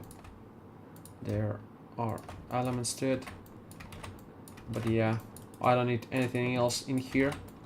Maybe I can take these in as well, just to keep the design okay, to have it all in the same time, to be able to see how it would look. So I'll just combine all of this now. This is going to be design 1. And now design 1 seat. Yeah, this is going to be for texturing now. I understand you. Yeah, and I agree. Yeah, I forgot we raised F4. Yeah, sorry for open wheeler, just comes so naturally to me. The same with me as well. I remember racing as well during the COVID times. There was, and I think you guys were racing at that championship as well, running with Porsche. It was broadcast on esports channels in across the Balkans, and I was so bad at it. At the time, I did not realize that I had to change my driving style entirely. For example, in open wheelers, you have to be very precise. You have to be on the apex, this and that, to be very sharp and precise every lap. With GT cars, I did not realize, because I'd never liked GT cars and never raced them so much. You have to be more smooth with the braking. You have to be trail braking more, feel the inertia of the car and how it goes. Yeah, so I couldn't figure that out. And I remember at what was the racetrack? Road Atlanta. Road Atlanta was the racetrack. So at the first corner, I realized I'm missing around half a second, only in first corner. And myself and the other sim racing driver I've been in the team, Teo Stojanovski, we were trying to find a way how to catch turn 1. And apparently, while I was out and having fun, he was at home and training. I did not have the nerves to stay and train to do the laps others were doing. And yeah, I mean, I just figured, later on I found out and eventually made that time, but I just realized my point is that I'm losing a lot of time in that aspect alone. So it wasn't something that I could get used to just that, you know, fast. So I just left it. I didn't bother with it that much afterwards. And I was P17, P16, P15, something like that. And even if I got like close to P10, I would be super happy. But yeah.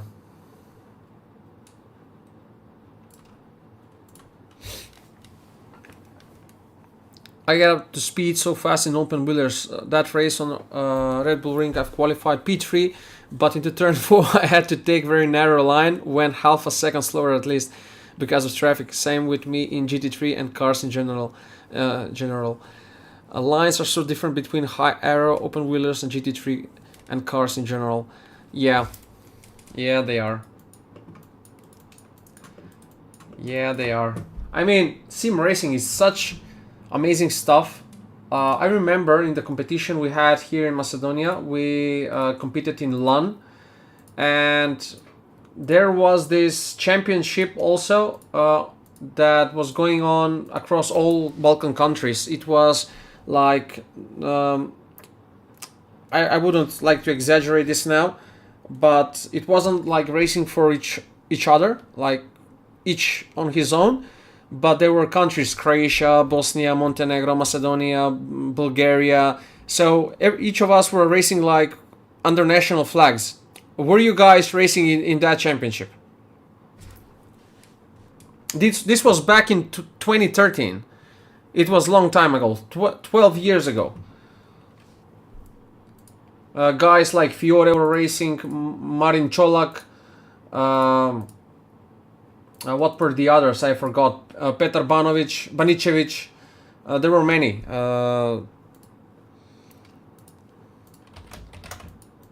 Magyar János was one of from our country that was like, I'm the best, but I kill him like very easily all the time. He was nowhere.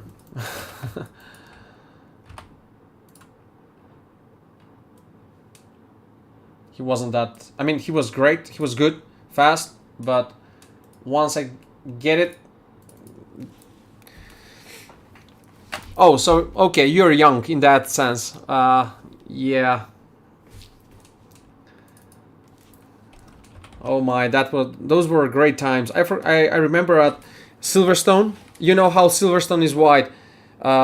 Magyar is grinding. Yeah, absolutely. I mean, he doesn't want to leave Air Factor 1. He's stuck to it, like he's glued to it. So, yeah, I mean, the times have moved on so much from 2013.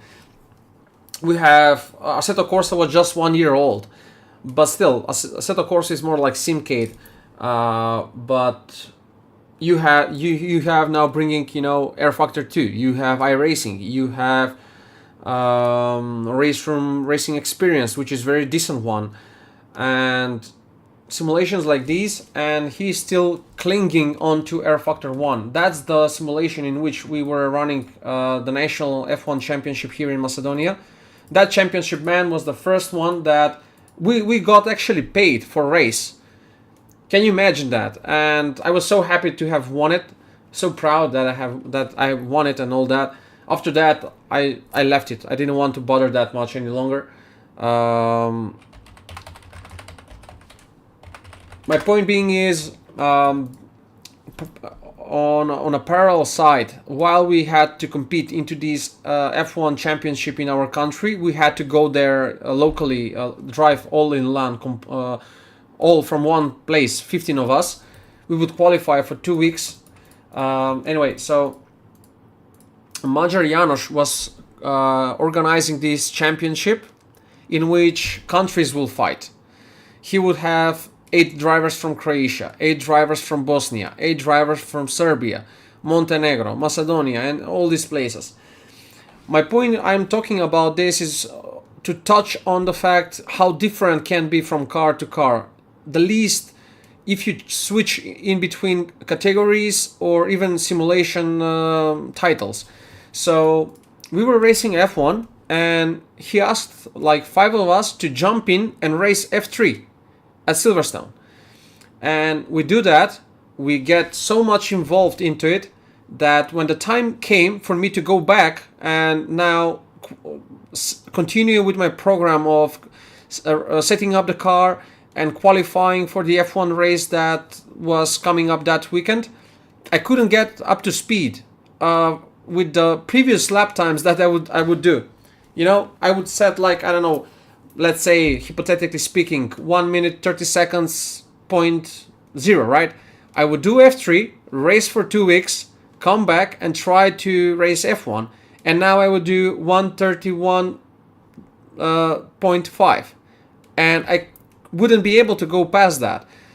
And I realized that there is a point where you're doing things consciously. After that, it's just like repeating, and you're not aware what you have done. You have just repeated it so much that eventually you find some time, but you're not very conscious of how you did that. So yeah, that 2013 for me was very, very dense in terms of sim racing and very competitive, and we did a lot of races. And after that, like I've said, I stopped. Like I began only doing it for fun. 2016 I began learning 3D, and here I am right now doing this stuff. I feel like I'm talking too much, sorry guys. But yeah, again, absolutely, whenever you're racing next, right now we're Wednesday, tomorrow is Thursday, Friday I'm already leaving for a weekend. So if I have time to race something with you guys today or tomorrow, I'll join in for an hour or something like that. Yeah, this I'll have to reload because I have Lambert 0.1 there and I don't want that. I want each in here to have designated properly designated materials. So this should be V-Ray material as well.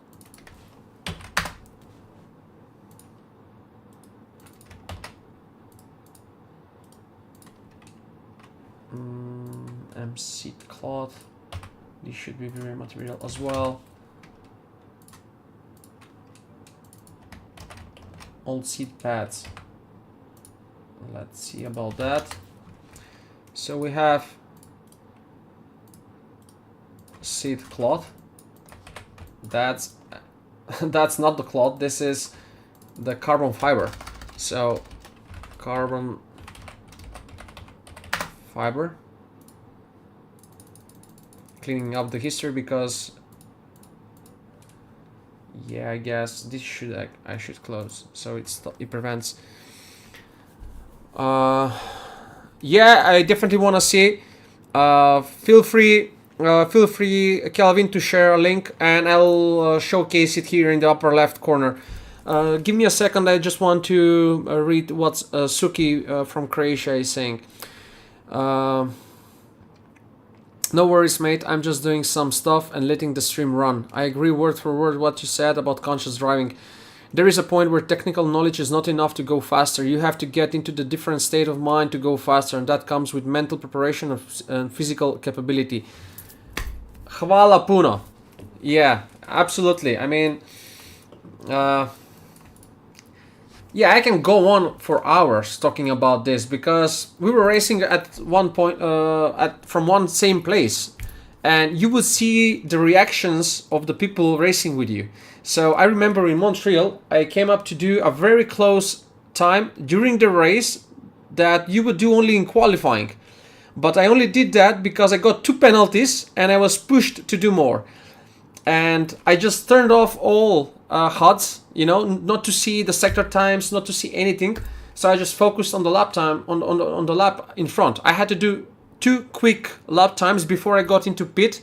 So I had to create at least 1 second of a gap to come out ahead of my rival.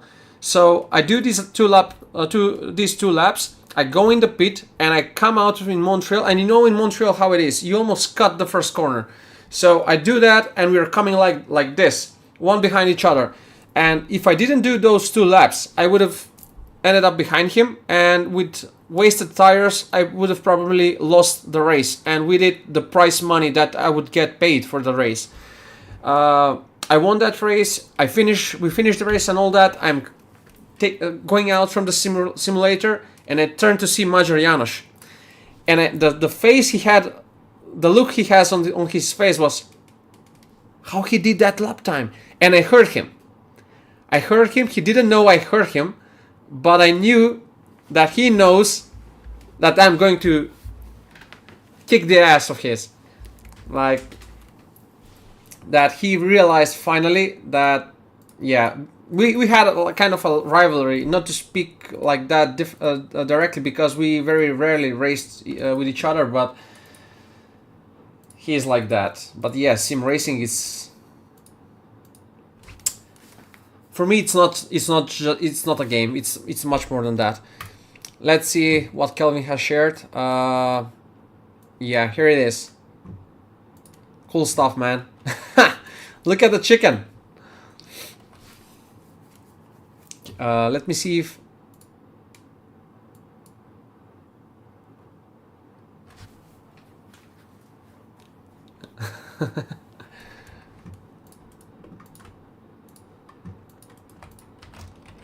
yeah, man, I can hear you now.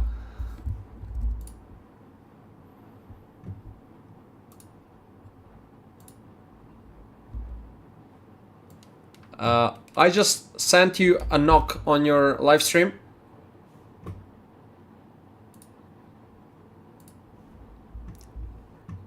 Yeah, right now it's working. Can you hear me? Hello? Let me see. How this works now. Now it should. Hello? What's the... Now I can hear you. Nice. Yeah, now I can hear you. Now everyone can hear you also on my channel. I think so. Oh my god. If someone can confirm, it would be great, because I have no clue whether it goes or not, or doesn't. Yeah, I've never done the knocking before. Me neither, man. Me neither. This is the first time, and that's why I wanted It's so much to do weird, it. because like a long time ago, I used to stream on Twitch. I got busy with 3D and everything in my life. Pandemic happened, and then I said, you know, I have a bit of free time. I'm gonna go try to go on Twitch now. Thank you, I Warlord. don't know how to use Twitch anymore. Actually, everything is new. I don't. So you know, whatever.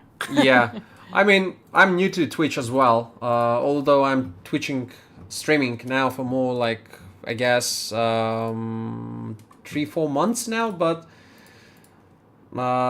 yeah, in terms of the time span, Twitch is present, and all the people that are on Twitch and all that, I'm just a baby, you know. Oh, yeah, me too. I mean, I was like I probably should have like tried to be more involved, but I was so new at 3D at the time. I didn't want to like, it was just insane. Like my mentor was like, "Oh, you should get off Twitch. Focus on your 3D. Stop being an idiot. You're never gonna make games. You're never gonna do it if you don't focus." Yeah, Fair you enough. see, Good that point. But that's- then what happened is all my OG 3D people left, and they're never on Twitch anymore. They're all like got jobs and stuff, and there's only like 3 of us OGs left. what is an OG? Original. It's like original gangster, or like the first people that I. Aha, I see. Yeah, like you know, Anna Carolina, Unidev, who's the other ones? Hazard Arts, Lena, like they're all. But then we all got busy, and then nobody's on Twitch anymore. Yeah. Sometimes, but Not much. Well, I would tell you that I wouldn't give a fuck about that, honestly, because, or whoever is saying that. You know why? Because I'm not doing it for money. And most certainly, Yeah. I believe that it's irrelevant whether you are new or skilled or not when it comes to streaming. I believed the same myself, but then I started listening to podcasts about 3D to try and learn more about 3D. And all I've heard is from very prominent, very successful 3D artists that the fact that they learned a lot by starting with streaming. So I wondered, why is that? It's not one, it's not two, but it's like 5, 6 people who are very skillful. They all began with streaming, and they all say the same thing. When you're streaming, when more or less people will come who are more knowledgeable than yourself. You cannot ever be the best in something, you know. But when people come in, for example, yourself right now in this very moment, you're doing animation. I'm doing something entirely else. So if I just I didn't do jack shit. This is free animations. I Yeah. didn't do anything. it doesn't matter, you're still doing it. It doesn't matter because Oh, if you yeah, of because if you give it to me, probably I won't be able to do it as fast as you do it or implement it, because you already implemented it. And that's how Yeah. I want to believe about things, because that's a fact, just a fact. Someone can Oh, be yeah. better 3D artist than me, you know, but he's not going to do this racing seat better than me. You know, because I've already done it. He would need some time to make it, and then probably. So yeah. Yeah, that's true. No, I think for me, because I was still a student, I was like, the story is like, okay, I already did this social media stuff before, like, because I used to have YouTube a long time ago, doing, I did stuff as a photographer. I had a bit of an income as well on YouTube as well before, a long time ago.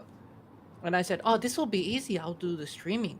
Oh man, doing 3D for the first time as a student and trying to stream it and learn it, and my head just got broken. So like 1 year, I just like, okay, I'm just gonna not stream for 1 year, and then did all the tutorials, everything. But to be honest, like 3D is hard, like for me to talk to you, talk to the people in the chat, Yeah. and make this easy for me right now. Yeah. Dude, I come such a long way. I mean, if you try to do this to me as a student before, I'm like, I don't even know how I even got through that shit. Yeah, yeah. you know. The same thing for you. Like, it's not easy to make a cockpit chair, Like, it's fucking hard. Yeah. And Yeah. imagine doing this live in front of audience. Of course you're gonna freak out. I But mean, now, we're we're professionals. It's a little bit easy, It's we're all fun now. we're all different characters, and I can understand all that you're saying, and would just like to add on what you're saying. Meaning, yeah, you can get pressure or stressed about the fact that you're doing it in front of other people, but I believe that even the best had their first day at something. Sometimes for they sure. too were just a bunch of idiots who believed into something. I mean, I'm talking now about those who are like F1 champions, They were sometimes like little kids who dreamed up of being F1 champions and things like that, and who's to blame them, right? So that's much bigger thing. But in terms of 3D, I just love the creativity, the being capable of doing something into 3D and visualize that and all that. It doesn't have to be perfectly well. It doesn't have to be. That's the way how I see it. So if someone is judging me based on that, feel free. I don't bother. For No, me, I don't think it's really. I don't think you're really judging the person. yeah, Or for me, even about that. I think that when you're young, and you it's like you're allowing yourself to not learn that Yeah. much. I think you give it 6 months to 1 year, and you understand how the pipeline works, and then you can, collaborate with people. It's just like the racing sim and like they have to train privately. They don't tell anyone where they're going, because it's gonna be going inside their head. when they're driving. And imagine if you're gonna be driving this fucking speed carts, 300 Ks, and you got some, you know, something in your mind. It's very dangerous. You have to focus on that because it's Yeah. a car. You're gonna die. And so when they do the training, well, I don't know too much. I used to work in a studio for motorsport games, actually, making some of the stuff that you're making, like the interior of the car and environment props. Oh, And that's I learned cool. a little learn history from this one too. It's like they have to train privately, no distraction at Yeah. the beginning of it. They need to understand it because you cannot put a student in the car, and so that's why they always train the drivers with the go-karts because it's Yeah. safer. Imagine going super fast and then you're thinking about, oh, my dad thinks this is a bullshit idea, I shouldn't be doing this. Imagine you're F1 driver and you got that shit in your head. You're gonna fucking die. You're gonna go in the wall. No problem. You will die. So you need to have absolute focus, with that. And then later it will become fun. Yeah, absolutely. No, I It will perfectly become well fun. understand that. And that's why I'm back on Twitch, because it's 3D, it's easy now. Yeah. Before I was like, I got really, really busy and everything. Ooh, what did I do here for the feathers? It worked. You see? Oh wow. See, I just click a button now. I'm not sure if it works or not. Anyway, the transparency is working for the feathers now. That's fantastic. I got to save that. Yeah. Say more Turns about out it's the say more about the feeling when you get something right. Yeah. Well, to be honest, I Best didn't really feeling. care too much. I never really cared too much about the chicken because the camera is zoom out in a, you can't really see the feathers. But now I'm happy with the chicken. I was always thinking about the chicken from before. Like, oh, I wonder if I'll ever fix an opacity for that one. If I have time, maybe. And so, yeah, just trying to prepare this one. So all the animals is working now, bro. It's crazy. To render this one in probably sequencer. I'm not sure if I will, but I'm happy. The scene looks alive now. Maybe I'll just show you where is it? The finished project. It's on my ArtStation. It's been like this for years. Like, oh, it's a 3-year-old project, but I still never make this video because before I didn't have the moving animals before, and so this project is going to be very, very much alive soon. What you're trying to achieve with the chickens and all that? What's the project you're working on? I'm curious. I put a link in the chat, but it's an environment art piece. Ah, I see. Actually. Okay, let me share it. Yeah, it's a little bit old, but animals need to be added in. It's the final thing I need to do. Oh, so And this now is that's done. this is 3D model? Yeah, 3D scene. Dude, this is I've done the amazing. breakdown and everything. Yeah, thanks. Dude, this is amazing. I'm not kidding you. This is a lot of details, and at first I thought it's a photo, really real photo. It's a real place too. It's not yeah. This one is a very much real place. I copy it for photo. What? Dude, this is amazing stuff. Thank you. Everybody talks about this project, but it's not finished yet. Everyone's like, "Oh, it's amazing! It's amazing!" Like, no, it's not. Posted You 3 need to see the years video. ago. Damn it. Yeah. So. There is a follow from me. I got featured in 80 level, actually. That's what 80 I was level. talking about. That's the podcast I've been Yeah. listening to. Oh, really? Yeah. You can see it in the description.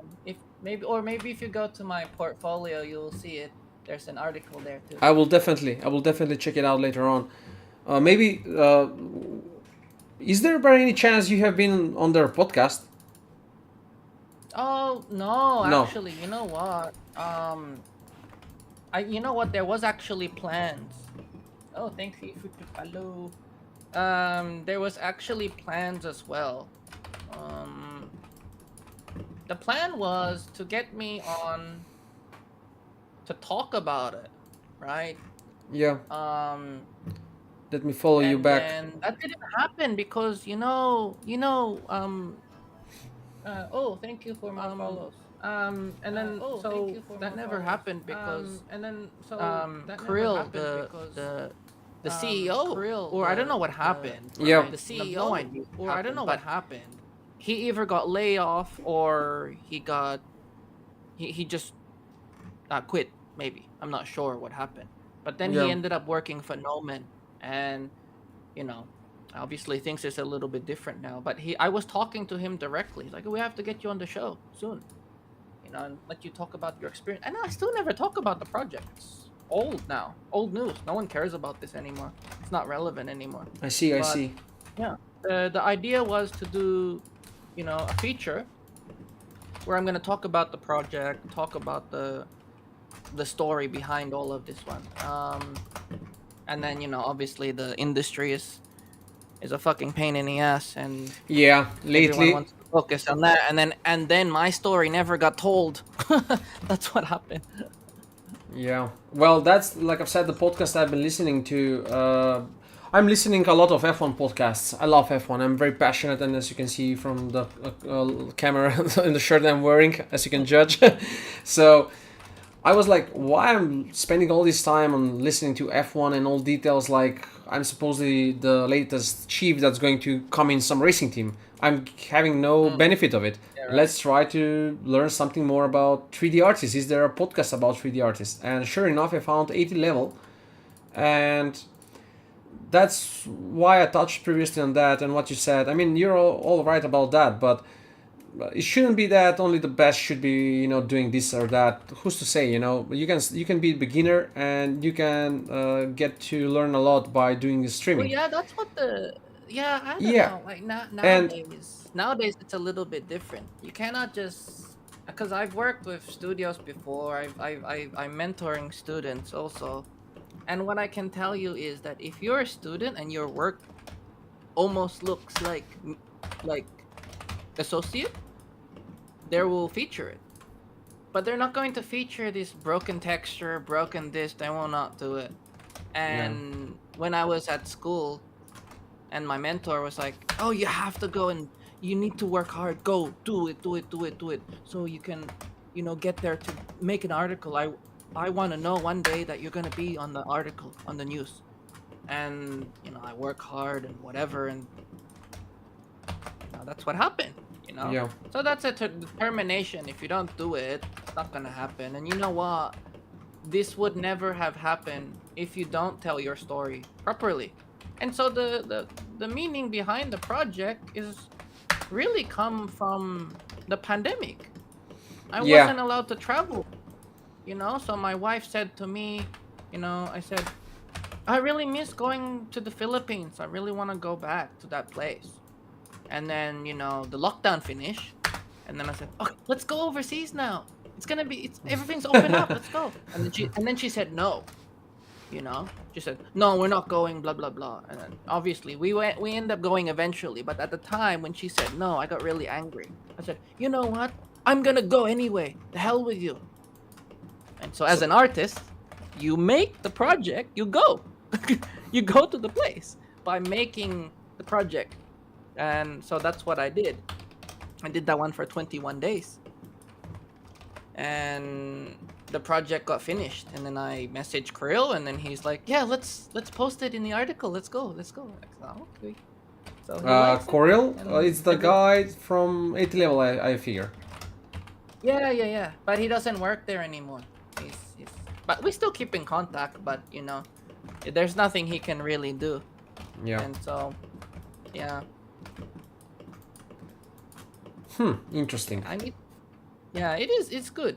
It's good. you know. And so I don't know if anyone here in the chat is doing 3D or anything else that's, you know, maybe if you think it's difficult, it's not difficult. You just need to focus, you know, get that bullshit about, oh, you're a loser, blah, blah, blah. Get that out of your head. You're not a loser. Maybe if you don't listen to what we're saying, and if you need to get some sort of validation, then maybe, yeah, you're a loser. But Yeah. if you have a talent and you want to do it, it's easy. Just, you know, try to understand it and take your time. Well, don't take many years, because you'll never get a job if you keep. But try to get faster each month you practice. Yeah, absolutely. I have, and that's something I wanted to touch on just now, because I have a colleague who has been, he's great, he's doing great stuff, but you know how people when are overthinking and they're always stuck in the same place for not wanting to jump and just try it for the sake of it, you know? He's all the time, Yeah. let's check this, let's check that, I'm joking with him. By the time you decided yourself to try something, I finished with 15 projects and I earned money and this and that. Stop bothering about that. Stop bothering about things that are really meaningless. Whether should I put this here or there, it doesn't matter. Just do it, finish it, do it as you see it fit, as you like it. That's it. You don't. It doesn't. There is nothing. There is no perfect. Yeah. There is no exactly. perfection. There's no perfection. So Yeah, because then you're just gonna keep like trying to. You can be a. Here's the thing. yeah, You can be a perfectionist if you're James Cameron. Yeah. If you're James Cameron, take your time. If you're Rockstar Games, take your time. yeah. Because you reach the pinnacle of awesome. People trust you. Take your time. Take your time. You know. Yeah, absolutely, absolutely. You know, you're not going to you will not even come close to even meeting the executive or the assistant for James Cameron if you don't try to connect with people, if you don't try to work hard. Yeah, You know?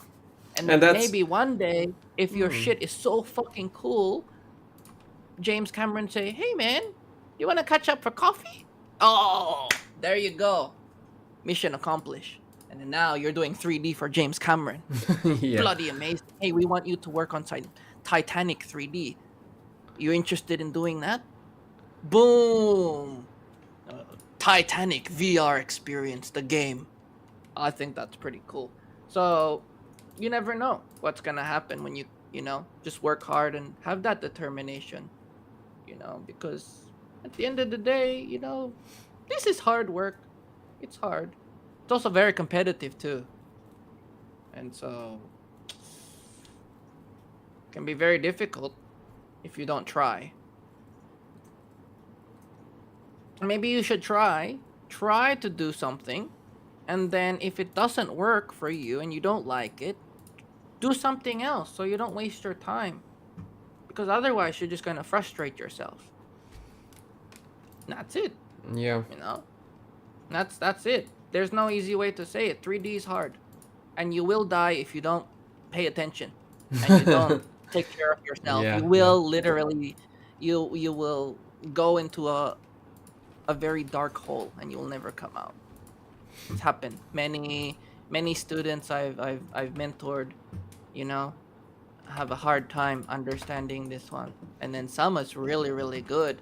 But then there's the other students or there's the other people that want to make everything perfect. Doesn't exist, Yeah. you know. That's something And then I don't understand, and how and what I'm not understanding. Sorry for interruption. Is how they don't understand that. You know.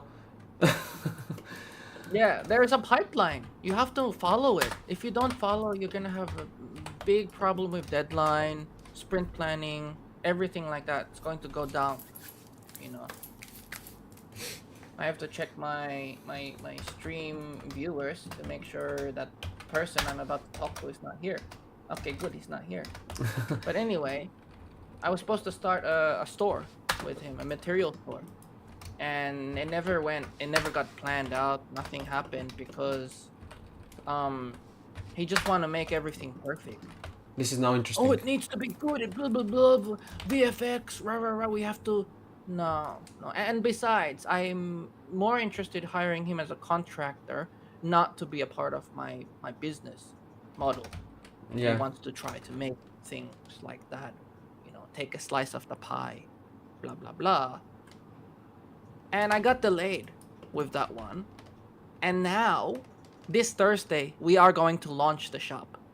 Oh, Or awesome. Me, I am going to launch it because sometimes in life, if you don't have control of your own shit and someone else is going to control it, your project will never see the light of day. Nobody will ever see the project. Because Absolutely. someone always wants to make it perfect. Blah, blah, blah. Absolutely. There's no perfect.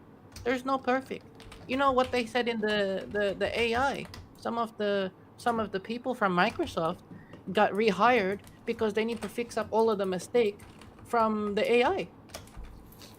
How crazy is that? Yeah. I mean, I'm scared There's of no AI. such thing as perfect. There's no such thing as perfect. You need to fix it. If it's not broken, don't fix it. Because it's probably going to cost more money and more time trying to fix it. And then nobody will ever see your project. It will never be done. And I'm very excited. So, brother, if you need to get a discount on my materials, let me know. I'll give you a special discount. I'll click the button if ever you need some materials. I'm thinking about expanding the store at some point. I want to start scanning this cloth material Yeah. for clothing. And so maybe it's gonna be good for you working on the jacket, working on the fabric. I don't know if you use Marvelous Designer, but I think I'm struggling I'm going to with look into I'm struggling with Marvelous Designer, but it is hard. It's a pain in the ass. I don't do it Yeah. much, but yeah, they have an easy way. But if you uh, thanks for having me on your stream because Yeah, you're welcome, you're man. streaming by yourself. It's fucking lonely, man. Ugh, Sorry? it's lonely when no one's talking to you. Oh, yeah. That's another thing about streaming is that I figured that I'll be doing this regardless whether there is someone or not. So Yeah. basically, I'm not doing this to talk to someone, and I'm not doing and vice versa. I won't do it because there is no one to talk to. I'm doing it because initially I want to create content as well. So in the sense that all I do right now is going to be stored on Twitch. Later on, I'll get to edit and probably post it on my YouTube page. So That's great. yeah, regardless of whether there are people or not, I mean, I always welcome them. I love to talk about and get to meet people like this because 3D streaming is not lonely. 3D doing 3D artist working as a 3D artist is lonely. For example, if you're doing it like I do it, freelancing, 8 years only working from one room, not interacting with people, and Yeah. and That's people isolating. and people might get the idea I am quite like lonely and this and that. No, by no means. I am very much active in socially. I have been doing parties and all that. I'm by no means. I'm all fine, but sometimes I go out during the day and I see all these people, interacting, having fun during the day, going on pause at work. You understand where I'm going at. So Oh yeah. so for sure. I go back and I'm just alone. So I'm like, why not I try and do streaming? If I haven't been streaming, I wouldn't be talking that much with this guy from Croatia. I wouldn't be talking with this guy from Germany, Bibaman. That's almost every day we're here and converse. I wouldn't got to know DG, who is now streaming. There are 8 people on his stream. He's quite popular with streams Oh, and all that. did you? Yeah, I know. Oh, I yeah, know good him job. like through the streaming. I know him, and he's on my Discord Yeah, channel. he's one of the OGs I talked about from before. Yeah, he's very, very okay. So Nimlot as well. He's very popular when it comes to Oh, good job. characters. Okay, so Yeah. some of them already. Yeah, I mean, I know. Good job. I don't know them personally. I just stop over from time to time, just to say hi Say and hello. see Yeah. what's going on because those are the people I want to learn from. I can learn from. I see that what they do is very, very nice work, very good, and all that. For example, DG has been making something, some textures where he has applied painting, but the painting wasn't just applied like that. Beneath the painting, he has added a layer of a brush, like the painting was literally made with a brush, and that was very nice, detailed touch, and I love that a lot. And for example, details like that, and you know, that inspires me to see, okay, this guy did this guy did that, how I can improve myself, and so on and so on. I mean, I'm working on something entirely else. For example, Nimlot is doing characters. I don't like to do characters. I don't like the geometry about it and all that. So things like that. I would love cars, obviously, and not to go into details. You get the idea. But it can be of benefit. You know, you can get something out of it. To finish my point. Yeah. No, it's true. Yeah, it's good to learn from people who have the experience, you know. Yeah, I learned from I haven't done the lessons from Nimlot, but yeah. For the past how many years, always going into their channel, you know, talking to them and everything, and super helpful. You know? Yeah. I know he's because he's watching football, I guess. That's what I realized last time. So I comment on their channel and they're talking about football, and I just joke and said like Hala Madrid because I cheer for Real Madrid, and he was super serious. Like, oh, what did you say? Okay, now I'm going to block you. But obviously he was joking, but he can be serious like that. You know, so yeah, sometimes he's scary like that sometimes. Yeah. But he's like he's always been like that. yeah, but that's okay with me. I mean, that's him, so I'm Yeah, not trying to same here. change him or anything. And he doesn't. I'm saying this because maybe I'm trying to touch on the fact that people are trying to be perfect when they stream too. And I'm like, Nimlot is not trying to be perfect. You know, he doesn't care. Dude, he's so badass. You know, he's so badass. Like when I was a student, right? And I was watching Nimlot, and I didn't even know. Like everyone in my class was just scared of Nimlot. Like, oh, that guy's like so scary. And whatever. Like all the students, man. I'm one of the students. Like, you know, he is kind of scary. I agree with him. I agree with my students here. I agree with it. But then over time, as I keep watching him, he looks so badass. You know, My his point is- camera's like black and white. Is that- he's got a cigarette in one hand? Yeah. And he's just fucking making this super cool like. So Who's that guy from Die Hard? Bruce Willis. yeah, Sculpting it, and he's like, oh, the skin is not correct. yeah. My point being is now, does that all matter? No, he's doing very nice work. So you'd like to see it, and that's him. Yeah. There is no facade around him. You know, that's the true Yeah, character that of was his. the best. So I appreciate those stuff, and in that sense, I don't care Yeah. much about if people say to me like, "Oh, you're this or that," or "This is not fine," or "That's not fine." I don't give a fuck. That's me. If you like it, that's fine, great. If not, there are many Take it or Twitch. leave it. Yeah. So I just do this for fun. Sometimes people tell me, you know, you're not going to get rich doing Twitch. I'm not here to get rich. I'm here to get a community, I wish I. to get, Yeah, you know, I- to more I- people like I- yourself. Yeah, exactly. Like, I wish things were easy, but unfortunately, it's not. And life fucking sucks. Yeah. But, you know, that doesn't mean that you shouldn't try to do it. And so, you know, and I'm really surprised we don't have more 3D artists like streaming on Twitch. Maybe it's because the first part, it is difficult building a confidence doing this one. Very hard. And yeah. Some I'm doing people this for 8 will- years, and I guess never I do it. threw that out of the window because I started thinking, if I can do this, I'll need to start and do probably more and put myself into fire, basically, because there you are. You'll come in and you'll say, "Hey, dude, that's what you're doing is entirely wrong. It's not okay." So you'll be inclined into telling me what should I do. You know, no one. Yeah. How many times have you encountered someone and said, if you said to them, that's not okay, you didn't only said that it's not okay, but you also defended your opinion by saying what could be improved, right? So if one person comes like that and tells me what I can improve, that's a gain for me. You know, I learned something new, and I'll be happy with that. So Yeah, that's I'm not afraid of that. Like, you know, I would actually love to have more people like that, more people who are much more knowledgeable than me, and come and say, hey, what you're doing, it's not okay. You can do it like this. You can do it like that.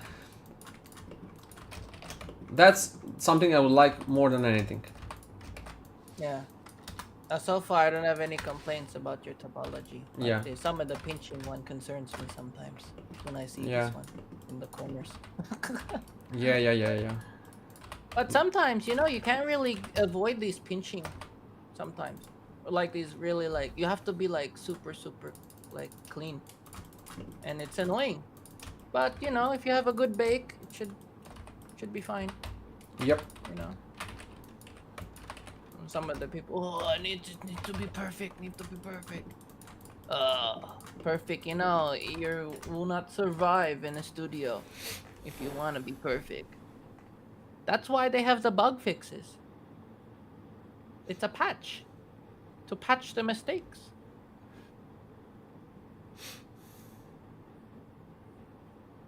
So, you know, even the biggest studios make mistakes too. Oh, There's tell me no about time it. to I fix mean, you see what's happening right now with Mind's Eye, some apparently lookalike GT3 lookalike game. The Oh, yeah, I saw that director, one. the director apparently has been sacked from Rockstar or something like that was the story. So he opened his own, and now the game he has created sucks. So, so now, if has been the director of Rockstar, and now he has been creating this game that everyone is complaining about, that's it, dude. I mean, probably what I'm trying to say is that people shouldn't be trusting into things or to have some stuff, some criteria set in stone just because this guy did that. Yeah, he might have done that, but times change, people change. Yeah, my point is that if you do something once doesn't mean that it stays forever, you know. Oh yeah, that's true. But however, and I don't know I don't know what the circumstance is, but you know, maybe it's stress from the work, but that's the nature of GTA. That's the nature of Yeah, Rockstar. You know, indeed you it have is. to be, yeah, you have to be like prepared for that hell. That's 3D. That's the real 3D. You know, we want to try to make something the most realist thing as possible. So we're going to take 10 years to build it. And you're signing up for this contract with Rockstar. Holy shit. Of course your hair is going to fall out of your head and you're going to have this eye bags underneath your eyes. Like, what do you expect? You're doing the most realistic project and then that's Yeah. it. You're gonna have a great time publishing it, but some of the people, who knows? Maybe I hope they get credited if they leave before the project, but that's pretty crappy, you know. GTA 6 is around the corner, and then you left. Oh, come on! You could have stayed for at least. Look, I understand. Maybe you don't like the company. Maybe you have a fight with somebody you don't like. I don't know. Who knows? Do you know what happened? Because I Who don't. cares? Stay for another 6 months What and then get what the happened? title and then go. What happened? I don't Why? know what happened. Uh-huh. I don't know what happened. But you know, sometimes there's in-house politics, you know, and then the directors they don't like it or the staff they don't like it, and so they got really upset, and then they end up not being a part of the studio anymore, even if it's a really big studio. But for me, I would just like you know, I have to try to keep my brain inside my head before it will explode after that game is launched, I think. Because then I can tell all my family members what I've been working on. And like, did you work on Grand Theft Auto 6? Yeah, I did. That's a pretty big statement on your resume and your portfolio. As a matter of fact, if you work on Grand Theft Auto, like, and that's your launch, you can happily delete everything on your portfolio. Delete everything or hide it. You know, remove all of your stuff on LinkedIn. You know. Yeah. Oh, hi guys. You've been wondering where I am? Well, for the past 5 years, I've been working on GTA 6. I'm happy to say it's launched, and here's my credit. Oh my god! Oh, we finally posted after 8 years. Yeah, man. Posting after 8 years? Dude, no wonder people gonna go crazy. You can't even talk about anything at that studio. You can't talk about it with anybody. It's, you know. But, you know, for me, I probably stay. I probably stay for another 6 months.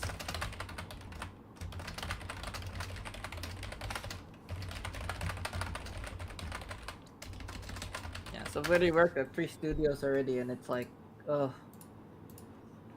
it's a crazy time, you know.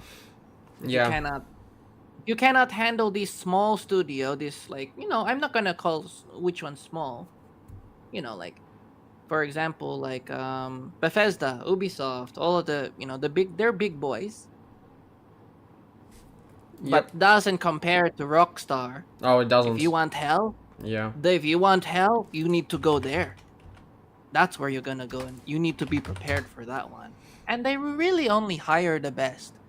You know, they're not interested in hiring these people who cannot handle it. I think it's Because very they will get important. burned. I think it's very important the ground. for whatever one is working on to be compensated well enough. Because I've been working Oh, yeah. on some projects like that, AAA standard and all that, and I had no problem. I would have stayed like I'll come first, I'll leave last, you know. But Yeah. when you're paid like it wasn't basically a salary. It was exploitation. Mhm. So if they are doing that, then thank you, Yeah, that's pretty but bad. no thank you. So if it's something like that, I would completely understand. I mean, I would joke someone to say I'm not here, you know, to make probably some money or anything, but the fact is I don't hope on it, you know, because the odds of that happening are very slim. And if I have to Oh, do yeah. that, and if I have to do this for the money, I'll do probably something else. But I'm doing this for the money, basically. I love what I'm doing, but I'm doing this for the money, so to speak. Because I would like, of course, you know, everyone would like their own effort to be acknowledged and respected. So I'm working on my portfolio, but while I'm doing that, I would like to stream it. So in that sense, I'm not doing it necessarily, you know, to make money or so on, because I don't plan on it. I'm doing this for my portfolio, which will get me to that point from different route, so to speak, you know, if that made sense. Oh yeah. But for burnouts and all that, it really has to be worth it, really. Yeah. Yeah, it can be Otherwise- very difficult. Otherwise, I can understand why they would leave or something like that. Like you said yourself, to work on something big like that and just to leave, it doesn't make sense unless they haven't been paid as well as they should have, or yeah, something like of that sorts. Well, I think also depends how long he was there at the studio. Like if he was there for 10 years, yeah, probably he'd be angry. You know, because imagine you just buy a house or something, and then all of a sudden your pay got low. Oh, How are you going to do? You know what I mean? Like, Yeah, yeah, and yeah. then that happened in the 6th year, and then the, you know, GTA is not even out yet. but that's huge. That's No. huge. Like That would a lot of be, of course, you would be angry, and then Yeah. it's like, oh, don't worry, next month Uh-huh. or after the Sure. pandemic, or don't worry, the thing will go back to normal, just Yeah, how yeah. it used to be. Tell me And then all about of a sudden, promises. all the layoff happen, and everyone is crippling in their ground with their financial because of the ramification of the pandemic. Of course, you're gonna be angry if it doesn't change your pay. How are you gonna pay the bill? You know what I For hate your the most? house. When people are not truthful, are not honest. Like, Yeah. say how it is. Don't lie. Just say it like honestly how it will be. Just don't lie. Because if you lie, no I matter think they don't want to worry about the media. no, it, looking it, at it, that it somehow. wasn't that big, but I get what you're saying right now and just opened a different reasoning now in my head about the fact that they might have tried to avoid any of that. But if they were worried that much about media or whatever, like socially to be neglected and all that, they would have not do what they've done. You know, I'm talking about the studio I was part of. Literally bluntly lied in your face, you know, and that's one of the Yeah. two things I regret in my life. One is going in one school that really didn't I did not need to go. Honestly, it's secondary school, but being secondary doesn't it's not very much it's pointless whether I went here or there, but it could have been better. That's one thing I clearly had decision to make that I made myself. And the other thing is that I was silent when these owners of this studio were literally exploiting my efforts and all that we did as a group of 3D artists. Basically, we were underpaid by a hell of a lot, and we only assigned and accepted that salary and work position and all that only because they wanted to make evaluation of us, so to see how good we are in 1 week, and right after that we'll get raise, and that raise didn't come for 2 years. So No. yeah, and I say to myself today, if such thing happens again, I think I'll punch them in the face straight away. Yeah. Yeah. I'm unapologetic about things that I truly believe are right. Just before you came I would have said podcast. Oh my god, I was thinking about making a podcast about F1. Yeah, we That's should why. totally record this and go on a Spotify. Oh. This would be great. No, I wouldn't think that highly of myself that it's important for someone to listen to this, you know, or that's that much knowledgeable. I don't know. Maybe someone would think otherwise. Let's not dwell too much on it. What I was trying to say is that prior you came on stream, I was listening to this guy who was trying to become F1 driver, but he was all the time neglected and lied to. Basically, they didn't care about him. They literally gave him wrong how to say a car in bad shape with which he would have literally died. So he got very much pissed off and left the company. So I'm thinking about that, and he was basically saying about how he was regretting the fact that he wasn't really smarter in his moves in his career and all that. By the way, saying that he was too much loud. He had big mouth, so to speak. You know, he was very vocal when things weren't his way and this and that, and that kind of brought me some memories that I should have been probably more vocal, because I'm not. I'm trying always to be like reasoning, to be doing things calm. It's hard. It's hard calmly, when you want to be professional and then you but want to say something. yeah, Even me, I wanted to say something about my studios before, and actually, I don't know. Maybe I'm not sure if we work together on the same game. I don't know, but I used to work at Motorsports. which one? Well, we're in Australia. If you have worked on Race Room, then yes, because I haven't worked on any I other. think I made some assets. Yeah. Yeah, I think I made some. The company I'm talking But, about was working with for Race Room. It's not directly with Race Room because I wasn't working directly under Race Room. I was working for the sister company here in Macedonia that was working developing assets for them, but this company here is owned directly by RaceRoom. So in a way, it's kind of collaboration. We sent assets back in Liverpool, I think, or Sweden, and it went like that.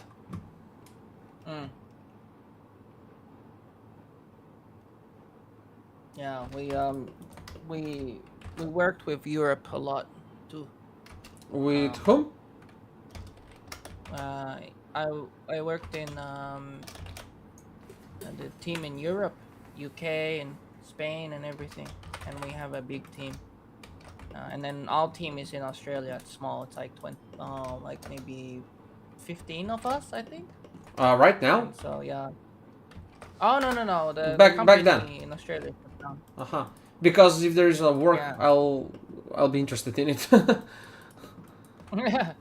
Yeah. Oh, maybe you could try to see. But yeah, I was kind of the same. I got underpaid as well and everything. It's crazy. Kind of curious, like why is it this is the same cat, but the UVs is wrong? I don't understand. It's weird. Yeah, it's crazy. Trying to get all of that, but yeah, sometimes you want to say something, you cannot. You end up holding it in. And then you feel like, oh, Yeah. maybe I should have said something. I think you know what it is. You know, when you work on your first project or whatever, I have to be professional so I can get my title. You know, and then when I get my title, then I can talk. Maybe, yeah, true. But, you know, maybe if you talk and you don't get your title, that's a problem too. Yeah. Maybe, I don't know. Yeah, could be a problem.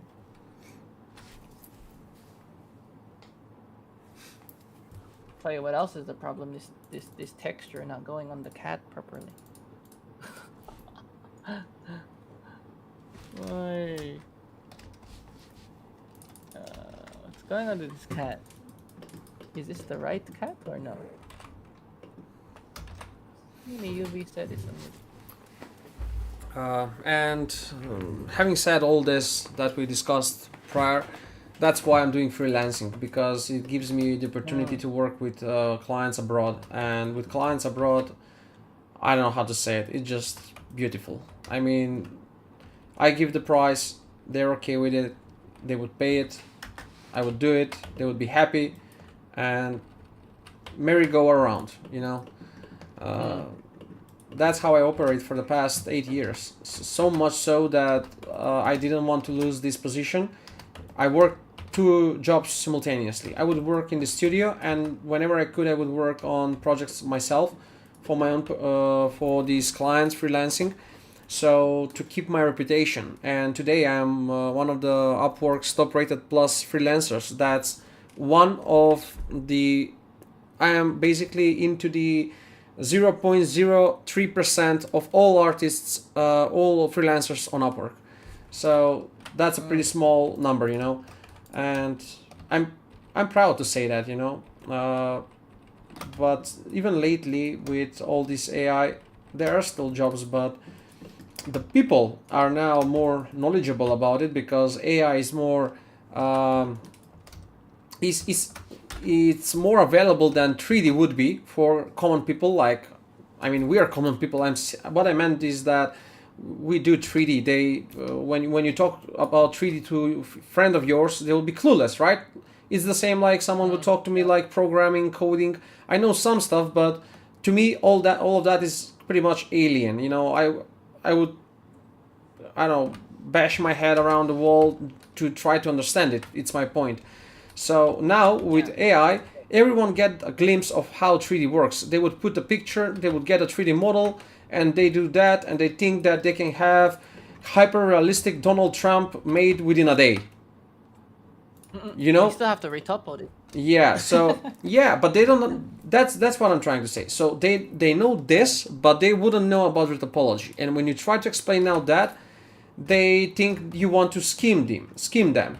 You trick them, you know, and it's different issue that it's not about just whether you can do it or not and how you can do it, but now they're reasoning that you want to make some trick on them.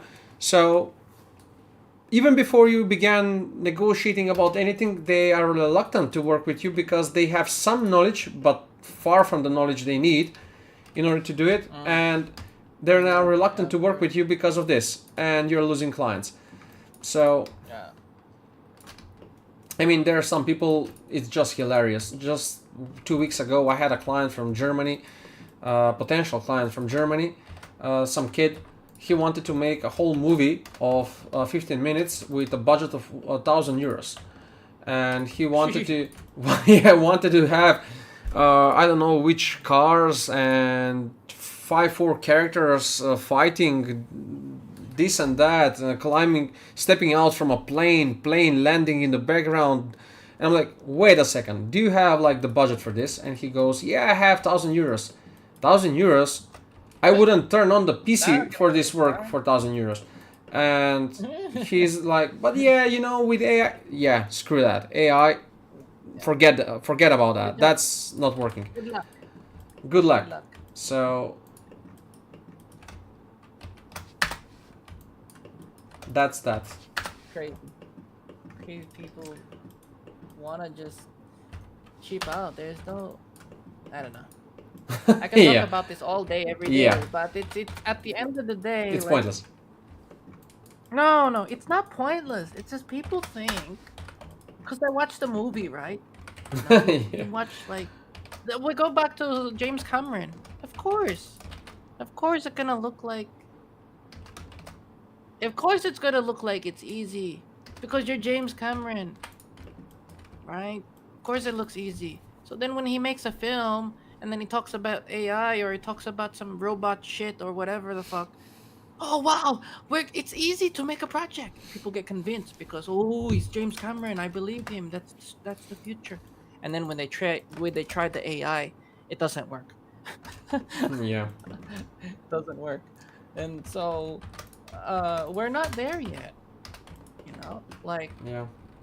we're not there with this AI. It's still very, very far away. And as a matter of fact, I'm pretty sure me and you is gonna be dead.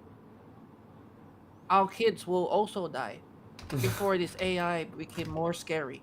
It then we talk about dystopian life. When AI make a decision to kill the humans because we're useless. People. Now I'll say something. It will mathematically make a decision. Then we should worry.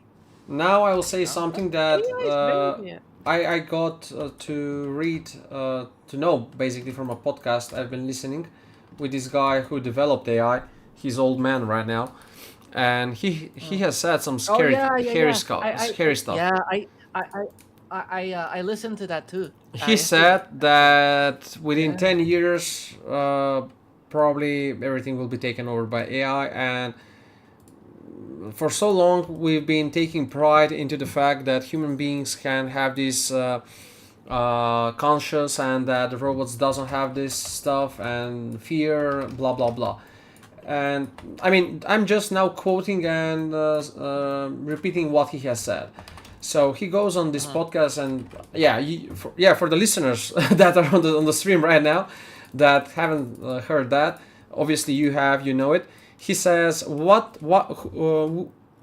who's that person to be that arrogant to believe that the AI doesn't have conscience right now when it's already working by pure logic? And myself, the interviewer in the video who did the podcast and all that, who is by the way a very successful person and all that, I was stunned, and I'm listening to that like for a minute. There was a pause, and he continued to go on saying the AI already has developed a certain feeling for fear, they have developed this and that, and it's already so advanced that the best thing would be, you know, to start doing, I don't know, agriculture, something like that for a living. And yeah, now this is only what I've heard from him. This is not my opinion, but I wish it was, because he was very smart in the way he said that. Because prior to that, I was taking pride as well, like a swan, you know. Yeah, I won't do this or that because AI doesn't have conscience. And then this guy says, who is this? How can you say that AI doesn't have conscience when it's already working by pure logic? So it was very nice way how he has said that, you know, and it was very definitely, it was making sense a lot. So it made me think in different way. It's my point all being, you know, that it might not be that far after all. And but still, like you said yourself, I don't think that it's just going to overtake on this and that, because like with the computers, the radio and this and that, it will just make things faster and it will require more stuff. But yeah, there's going to be some time until all of that comes to be, you know, effective. Like this client yesterday comes, he wants hyperrealism. Yes, it can be done, but there will be some time still spent on it. You know, you cannot just do it like that, and Overnight, things like that. yeah. So that's what will happen. We will have to manage the expectations of clients. That's how I'm reasoning. Will be most tricky, because they will see something that's made overnight and they would expect that. But I don't believe that's going to be plausible. No. Yeah, it won't be. No, you know what? No, I don't think. No, we don't need to worry about AI. People gonna overthink it. The moment that AI becomes Sentinel, and it enters into the power outlet, it starts tapping into your phone and it starts to think for itself. That's not logic anymore at that point. That's like there's a ghost spirit inside. Yeah, now the way you said it inside your phone, that's scary. You know, it's like, you know, I just took maybe the AI is trying to protect you or something. Oh, I just took a background check at this person that you're talking to, blah blah blah blah blah, blah. And turns out he's doing this, and he, you know, Oh my god, got imagine that. several charges and felony. And you know, would you like to disconnect the call? Don't worry. The person is no longer. You cannot hear me. I can only report this to you without him knowing. And then all of a sudden, you are now immediate accomplice to several felony charges and murder, and the police don't even know. Yeah. That's scary. That shit. Yeah, I don't know But what I understand. I understand. I don't know what I have heard recently, but was super scary about AI. The fact that they can do a lot of stuff without you having any clue about it. That was really something, you know. I mean, don't go further from the fact that even today, me and you, right now, talking about something. By the end of this day, when I open my phone, there will be some stuff related to this. You know. Yeah. So. I love that. I love that though, because you know I need a new news feed. Because lately I got bored with. You know, I don't go on that. In that case, I'll take Do that as a compliment. Thank you. Meaning we are talking on something different than what you're used to, I guess. Yeah. Oh no! It's not even that. It's just like you know how sometimes when you're scrolling in your feed, but it's not really 3D anymore, or it's not really tech. It just turned into like a bunch of videos, like you know the people falling in the mud or something. Yeah. Like some weird video like that, you know. So yeah, I think that's kind of weird. That you know all of this is pretty crazy. There's not enough information out there, but yeah, like we're talking about this, you know, microphones, whatever. I don't know if it's listening, but then you have all these conspiracy people. Oh, the government listening to your phone call, man. Like, you gotta be careful what you say. See, I told you, it's suggesting it on your feed. Like, ugh. I just do 3D, I don't care. Yeah. Oh, I think today I wasn't that's when we expecting. need to be careful. Sorry, I didn't understood. I didn't call that one. You said something.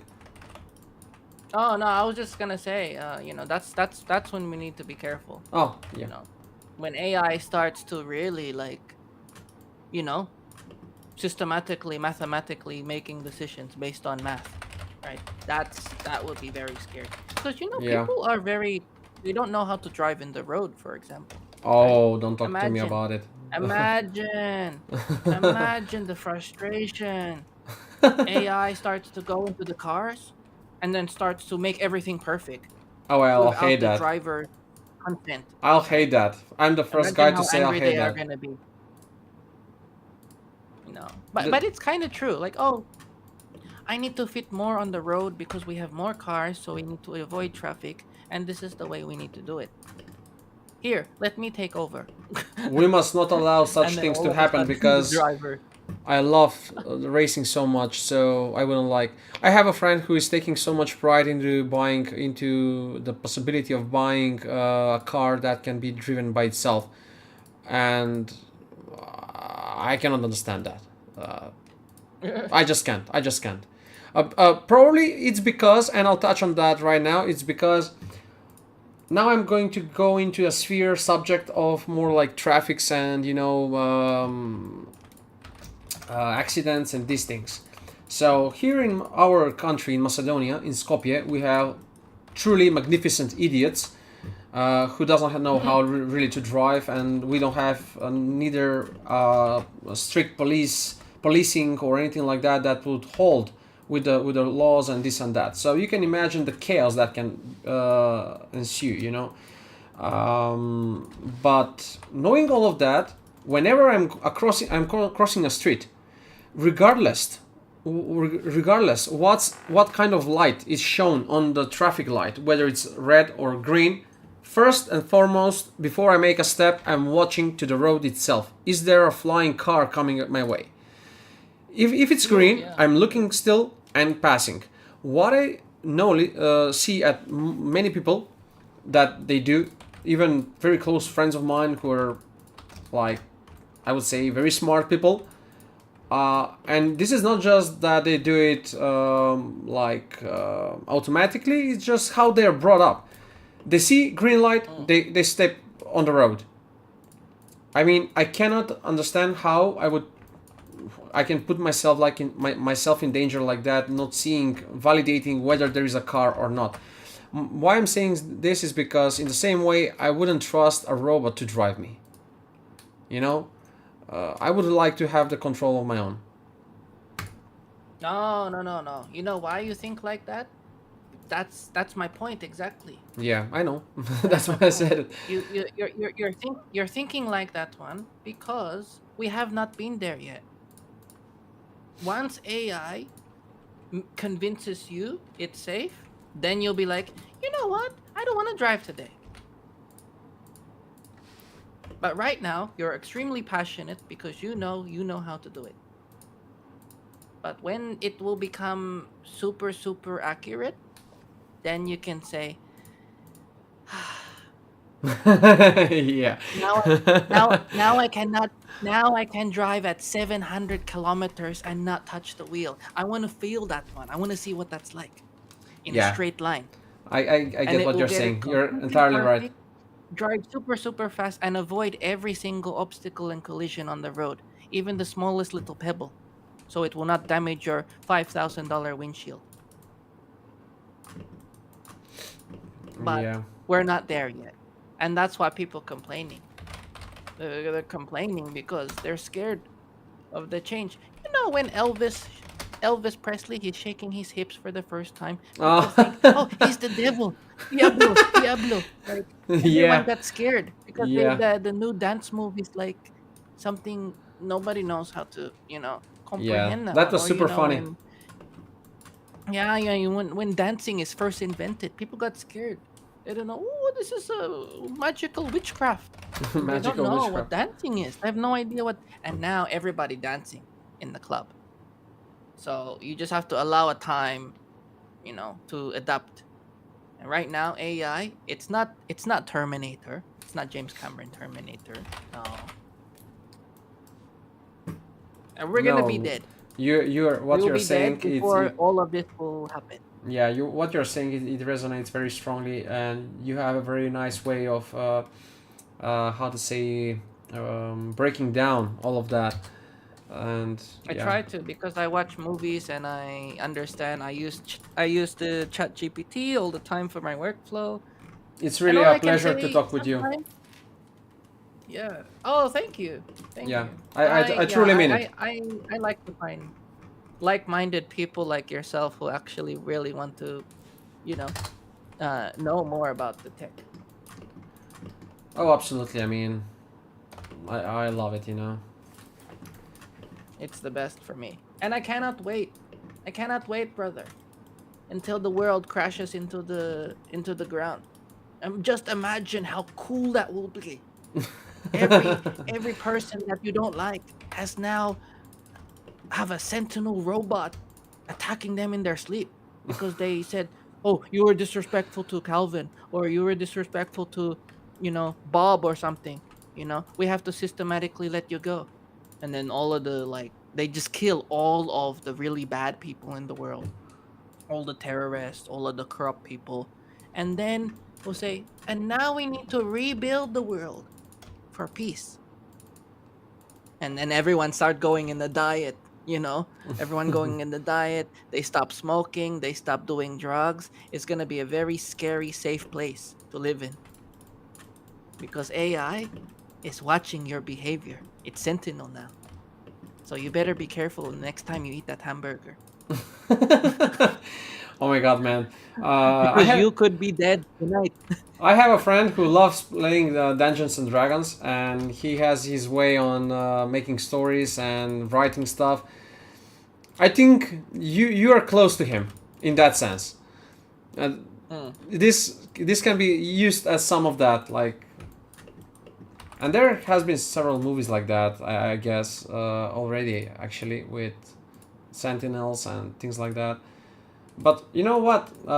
One thing, it's a constant, it's a given, or like, how many times have you seen old video done in the 60s, 50s, 70s? I don't know which year you take it, whichever you like. The things you've seen there, it comes a time when they have been replicated for real. Mm. Like mobile phones, like computers, all this stuff that we have today, they've been first time probably mentioned like 70, 100 years ago. Like witchcraft, this is something that will never be achieved. And now we are having about this AI and flying cars and this and that and so on. And just by going backwards, seeing how it was back then and what they did and how everything came to be materialized, for me, the way I see that is like a way of saying that what I'm seeing right now, even with movies and all that, that everything will come to pass in the future. I don't know whether we'll be alive or not. It doesn't matter, but I truly believe it will happen to, come. Cheese, welcome to the chat, man. Cheese, by the way, Calvin. Yeah, it's a guy that just recently began frequently stopping by on the channel, and I love Cheese a lot, both Cheese and himself. So what if he says, what if we were AI but organic? Oh, you know what? That's actually very interesting. Yeah. And so I think what would happen is like once we get to a point, Oh my god, guys, I have to say, where I love this AI conversation. yeah, I think once we get to a point where the AI becomes sentinel, it's thinking about what's the next steps for that. Okay, so we discussed this mathematical process of elimination, removing all the people with,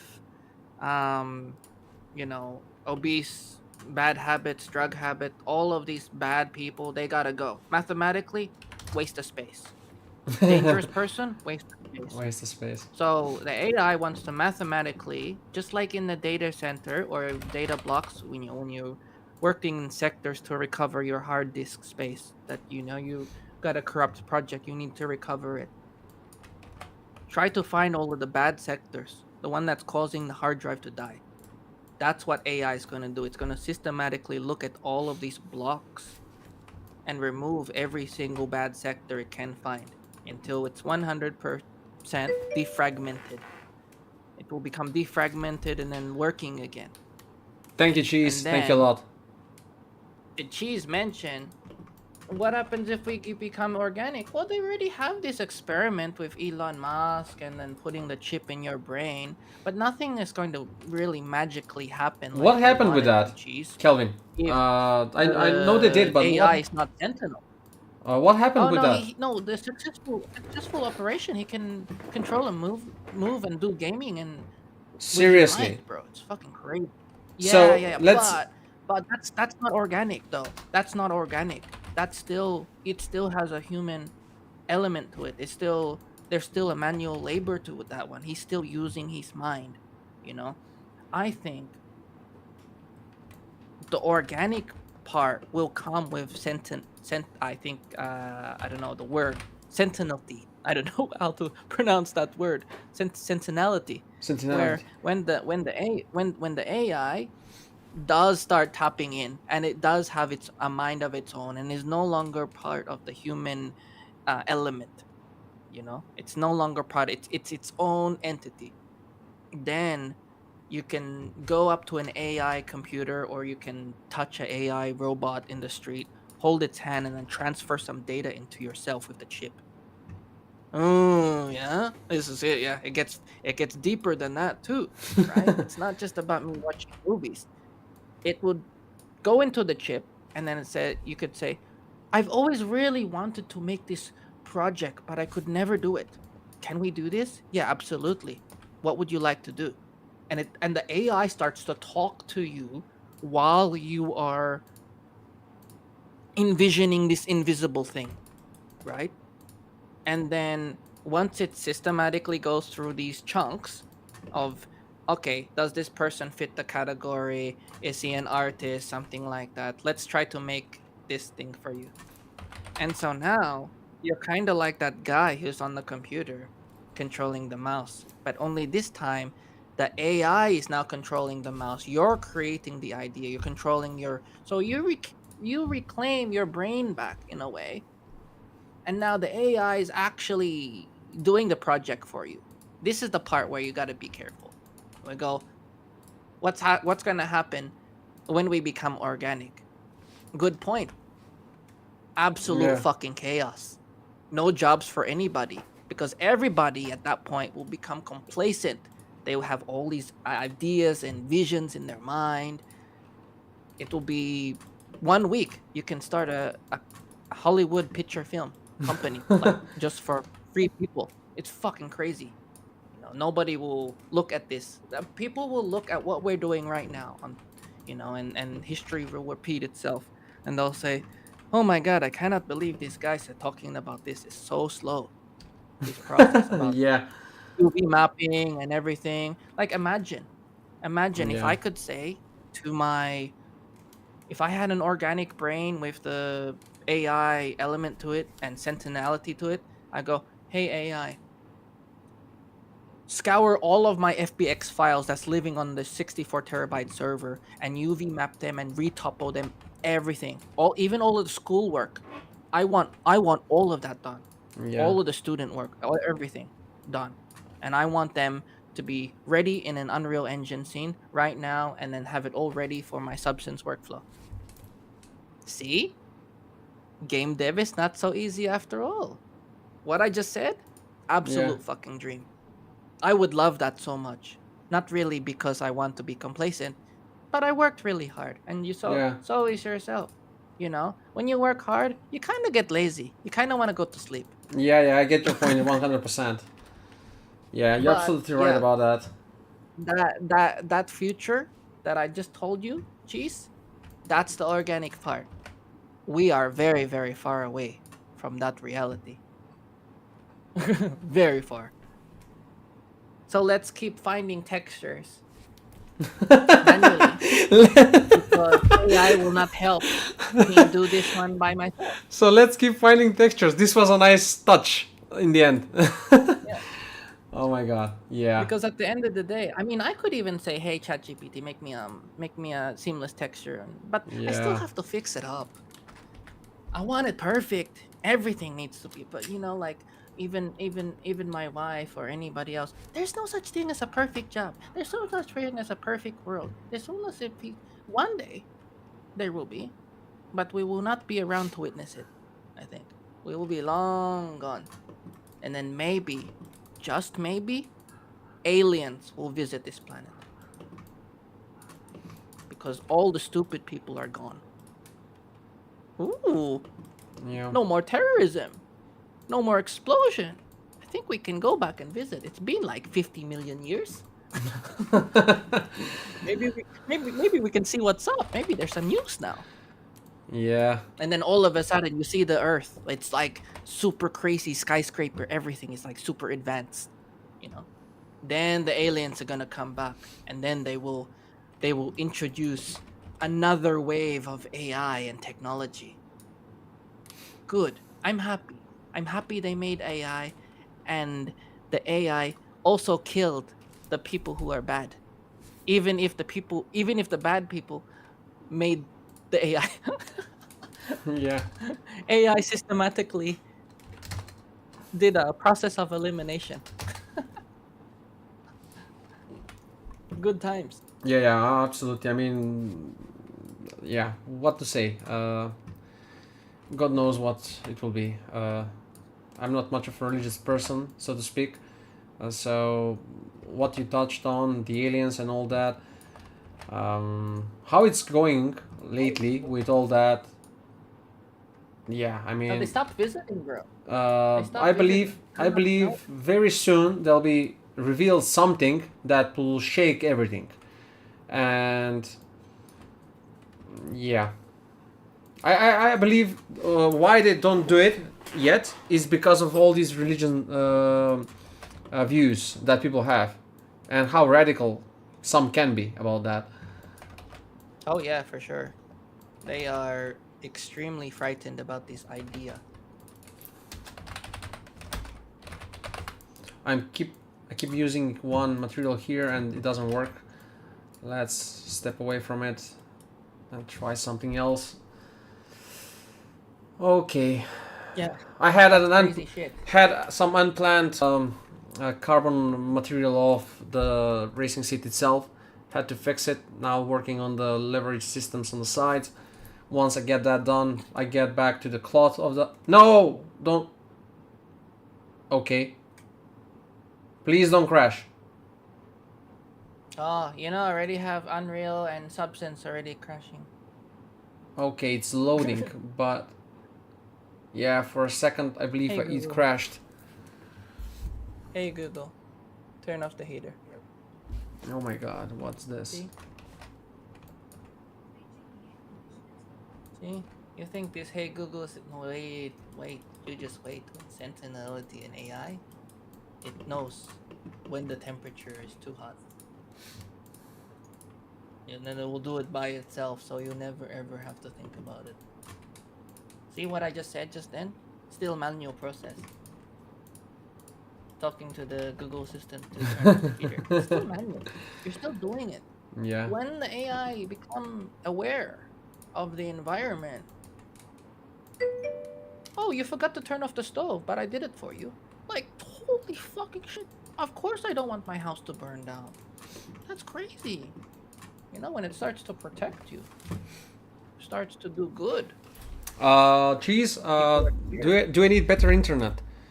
I think I Yeah. do, because I have right now 100 by 100 megabytes, and that 5 years ago was seen as super fast. I got optical network internet, but yeah, time went, and right now streaming on 3 platforms simultaneously. I guess I need to update that. My cousin, my first cousin, coming just recently from Houston with her husband. He's taking with him a Starlink gadget that's giving him 300 by 300 direct internet. That one's really good, actually. Yeah, wherever he is, he is We have one getting. in Australia. Yeah, it's so cool, man. He has put it out here on the grass in the yard, and he's saying that whenever he's going, he just puts that out. It's putting that out, and wherever he is, even in the mountains where I don't have network on my mobile phone, he has internet. So that's pretty wow. cool. Nice. Yeah. See, that's what you want. Yeah. You know, when AI is like, oh, scouring your country for the best possible internet plan.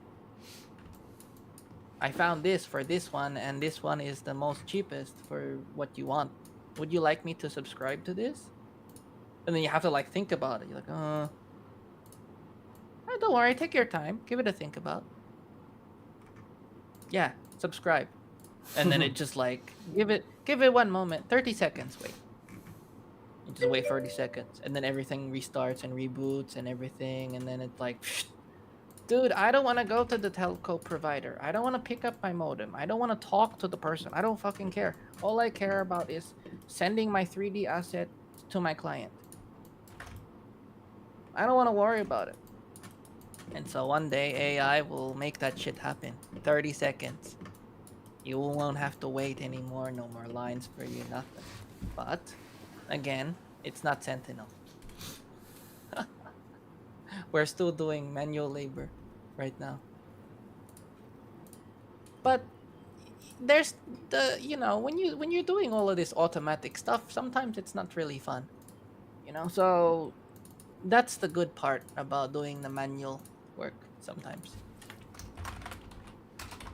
That's the scary part about AI. With AI, art will be lost in some way.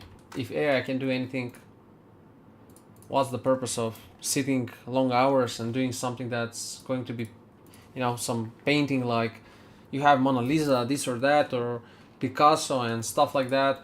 I mean, that's something tangible in the sense that it's physical out there in the world, but what we do is still art, except it's only digital.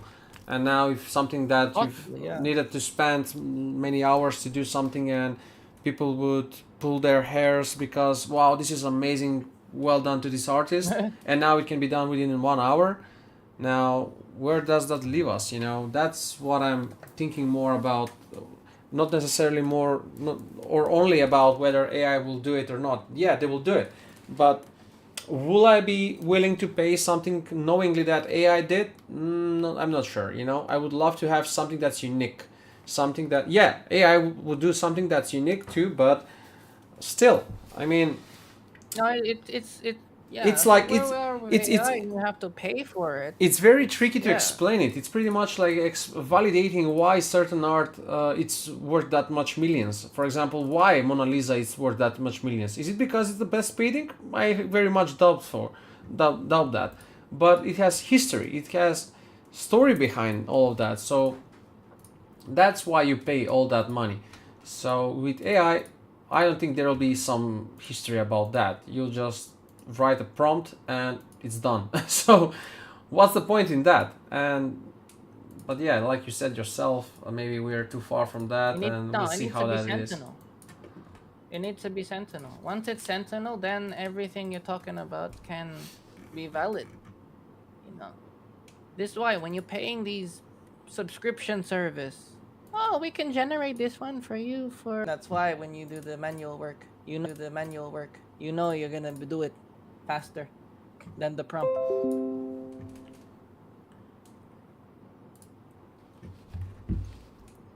Who knows? Maybe the industry will get fixed once GTA 6 will get released. Yeah. By the way, for a Microsoft brief and moment, Sony will be very happy. if you wouldn't guess what I'm using right now. If you tell me it's like It doesn't have RTX. hopefully- Oh no way! Yeah, Fuck man. off. Yeah, dude. Yeah, dude. I don't have You're not RTX. are you using 1080? 1080? No, way. 1070. I got the 3090. Yeah. I used to have the 1080, two of them in SLI before. All my shit is slow, all the time, every day. And that gave me a And I bought the latest spec that there was back then.